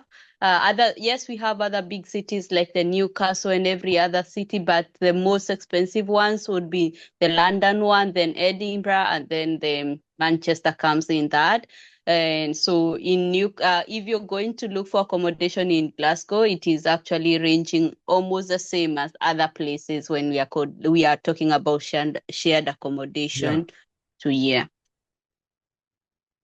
Yeah. So that sums it up. So, and I will not lie to you, Leicester is one of the cheapest places to live in. Leicester is a city, but not as big. Leicester is like a very small suburban place. In fact, you can walk the whole of Leicester within 3 hours. Like everywhere in Leicester, you can walk everywhere in 3 hours. To tell you how small it is, but it is still a nice and unique place. There are so many I enjoy my time there. In fact, I'm still going back to Leicester next week. I'm going. I still love that place. I love the memory I have there, and my friends are still there. So I am going. I will still see them again. So that's about that. Then, do we get to choose our preferred airline, or will diversity travel make the decision? Yeah, diversity travel will make that decision. They are going to be the one to book your flight. They are going to be the one to send you all the traveling itinerary, all the traveling details. They will do that for you. So you are not going to be the one to select your thing yourself. Yeah, And but on yeah. rare cases, on rare Mhm. cases, you can tell them that, yeah, I need to have, because some of my friends, yes, we were given two airlines and you are told this is the time, because especially for me, I didn't want to come on a certain time, and you will be negotiating actually with diversity. So you will negotiate, I want to go this time, I want to go this time. And so they are going to send you, this is the flight that we have. So you can be given only one flight, and you can Mhm. negotiate your own way. Like I said, if you're given British Airways, sometimes it is less. You can try to negotiate and ask them, can I get another flight which has a bigger capacity for our luggage because I have this and this? Yeah, so sometimes for the first time you are afraid. We Mhm. didn't know that we could negotiate in the first time. But when you are going back home, we really did. So you Yeah, can try your own ways in. Yeah. yeah, exactly. So another thing. I see a question here that says, uh, as regard working, I believe the scholarship rule does not mandate us to uh close down the brand we have been building in our own country during scholarship. Yes, Commonwealth is not stopping you from shutting down your brand in your home country. But you need to understand that Commonwealth Scholarship Commission and the Immigration Office of the UK are two different entities. They are not working together. The immigration does not recognize your brand at all because it is a self-employment. Your brand is yourself, is yours. Self-employment. And under student scholarship, you are not entitled to be self-employed. You cannot be self-employed under student scholarship. If you are a citizen of the UK or you're getting ILR or something like that, then you can be what? You can work on your own. But as I am concerned, well, you can work your way around it. I don't know. I've never done that. I don't actually have a brand that I'm building, so I don't know much about building a brand. But I understand that it falls under self-employment, which is frowned upon by the UK Immigration Office. So um, it, I just want you to be careful with that. Princess, am I correct? If you have anything to say about that? That is very correct. Yeah. So the immigration actually, everything in the UK links up to something that we call NIN. Yeah, That is National Insurance Number that you will also need to open once you're here. And everything that links to you with your banks, it goes back to yeah, the taxman, and it is also the UK. Every system is linked in yeah, here. yeah, So every shilling that you start now putting on your bank, that's why you get so many TikTok that are showing you some of the students that were maybe pushed back home because of breaking the rules of the laws of the land, because it is linked. They get to know when you get more money than the intended 20 hours that you have. So and when you were saying about your brand, it is not totally self-employment, which is not under the student visa. your brand, and you need to understand that when you are earning much more than you are supposed to earn, they know that you are earning more, so they will track you out. Everything here is linked to NIN. Every bank account that you open here is linked to your NIN, no matter how much you want to hide it. And there are not many jobs here that will pay you by cash. People do cashless policy here. You transfer, you pay with your contactless card and everything. So they are not going to like pay you by hand. So it is difficult. You need to be paid into your account. And the moment you are making more than what you should be making according to your immigration rule, they are going to fish you out. So that's just it. So how many Commonwealth workshop? I think we have attended to this. How difficult is it to manage a PhD in environmental engineering after completing an MSc in sustainable water environment? I think you should worry more about PhD towards the end of your master's. Have you started the master's in the first place? Because I understand that this is a master's webinar, not a PhD. So please don't jump the gun yet. It is nice to have this vision that you want to do a PhD, but understand that the master's is the priority first. Do the master's, understand the master's to a place, and then you will know if you want to do a PhD or not. So I hope that answers your question, please. And also, I don't have a laptop. Would you advise getting one before going to UK or upon arrival? Additionally, how do we know the weight of what we are packing? Like I said, your airline will, you need to be conversant with your airline. They'll tell you everything. So you need to know the kind of weight that you're allowed to pack and everything. So for the laptop, well, I got a laptop here and it's still the same laptop I've been using when the one I come with broke down, but I've been using that one for over 4 years, so it is understandable why it broke down. But I got this one here from eBay. It's a second-hand laptop, and it has been serving me ever since. But I understand that when we're calling them, Mr. Shegun actually bought his own laptop from Nigeria. He knows the specific laptop he wants, and I think he got it before he comes to the UK. But irrespective of whether you're getting it here or UK, it's fine. Wherever you get it is fine, as long as it is not adding too much weight to your load. I think it's fine. So is he allowed to bring money from home country in every month through banking channel for any subsidy? Is he allowed to bring money from home country? I don't understand the question. Like, bring money as how? Are you like bringing money to the UK or giving out money back home? Because he said, is he allowed to bring money from home in every month through banking channel? I don't understand that. I think Please. you can unmute and ask the question if it's so Yeah. jet. No, I get question. This maybe they're trying to ask whether they can be getting money from home. Yeah. And this one, somehow it is a very controversial thing because it some students, because you are an international student, you can actually say that you're getting something extra from your parents or something else. But there is quite a limit of or a certain amount of money that you could be getting from back home, and then they can go back to checking on the answers that you had placed out on your background. You remember there are some questions where somehow you can be asked on what is your family income in a way that you even didn't know when you're answering. Because exactly.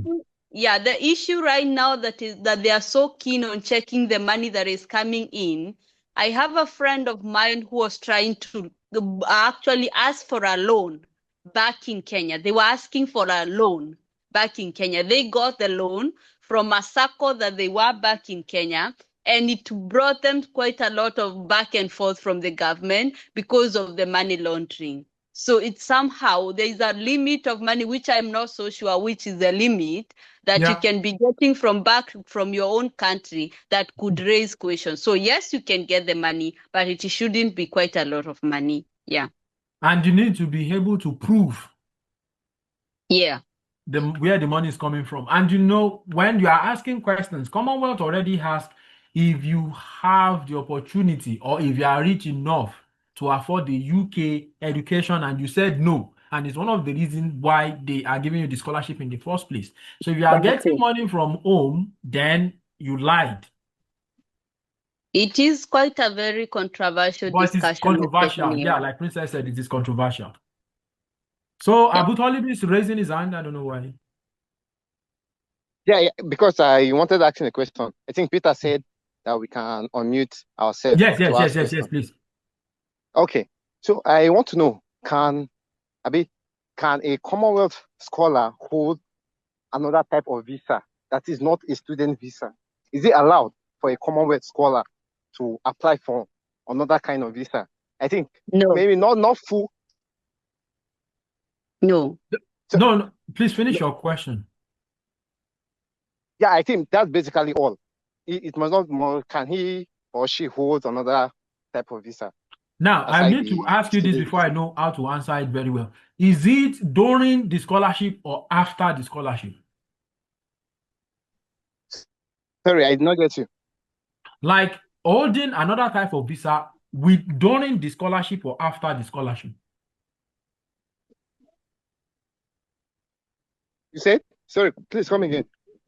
Okay, I'm asking that this another type of visa that you're asking that a Commonwealth scholar can either hold, is it during the scholarship itself or after the person has finished the scholarship? During. Well, you can't hold two visa concurrently because for every Okay. visa that you hold in the UK, you need a sponsor. Now, for your student visa, Okay. when you check your e-visa and you're applying for your e-visa or you're applying for your where you're doing your visa application, when your university sent you your CAS, which is confirmation of award of study, they are going to put or acceptance of study rather, they are going to put their own institutional number there, which is the sponsor number that they have. So that is the sponsorship that you have that is giving you the opportunity to be in the UK, and that is your student visa. So there is no how the UK Immigration Office is going to give you another second visa concurrently for that. It's impossible. It's literally impossible. Oh, I have not seen any situation in that case. You can't. But so maybe you have to drop one for one. yes. All right, I understand. Now, in fact, I can cite you an example. This my friend that I told that was in the UK is actually currently in the UK doing his PhD. But before he actually started his PhD last year, he was on a skilled worker visa because he was working as an healthcare assistant with the NHS hospital at Warwick. So when he applied for his PhD, he had to drop his skilled worker visa to apply for his student visa.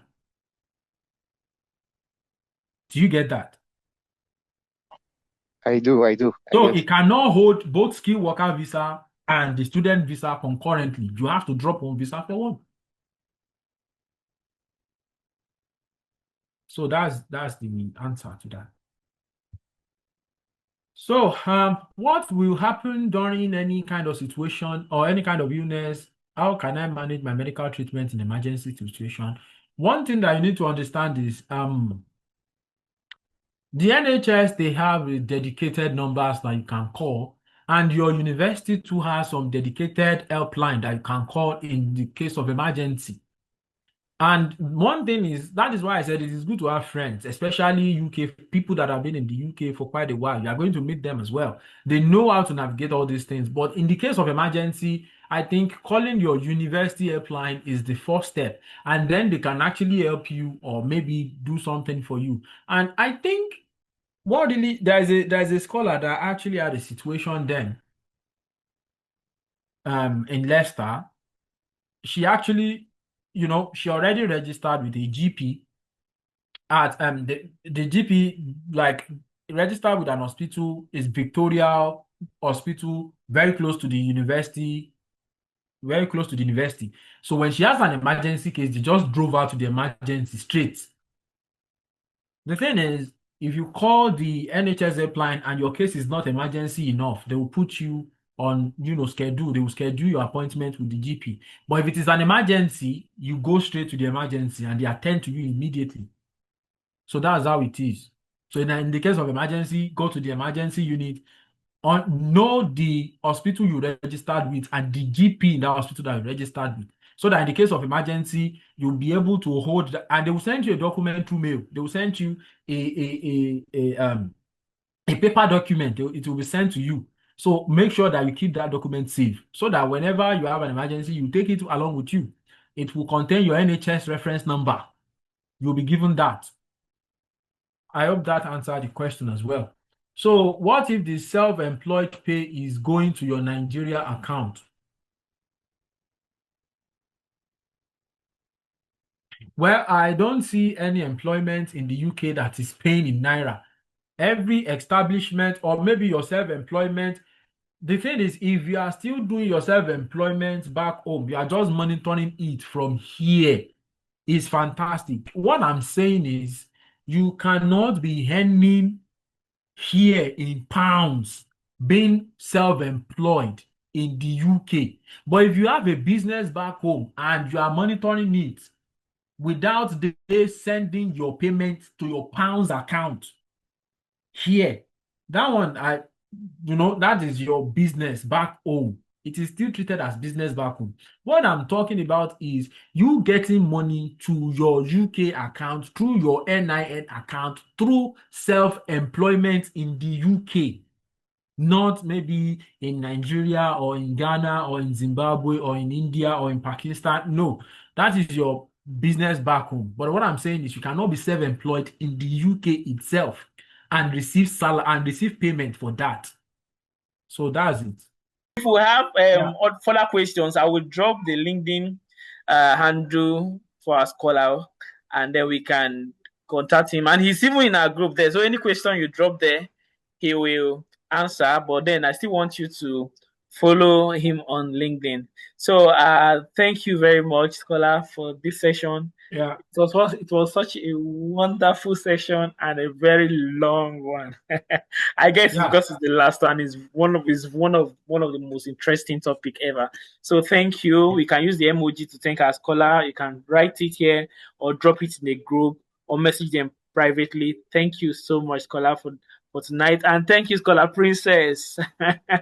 I have a lot of favorite scholars in the house, and Princess is just one of them. She's just so helpful. Thank you so much for joining us, and thanks for helping us tonight answer the questions. Thank you so much. Honestly, it's not every scholar that will kind of spend this such energy and time and resources to mentor us. Honestly, thank you guys for always giving out to us. We are so grateful. Thank you.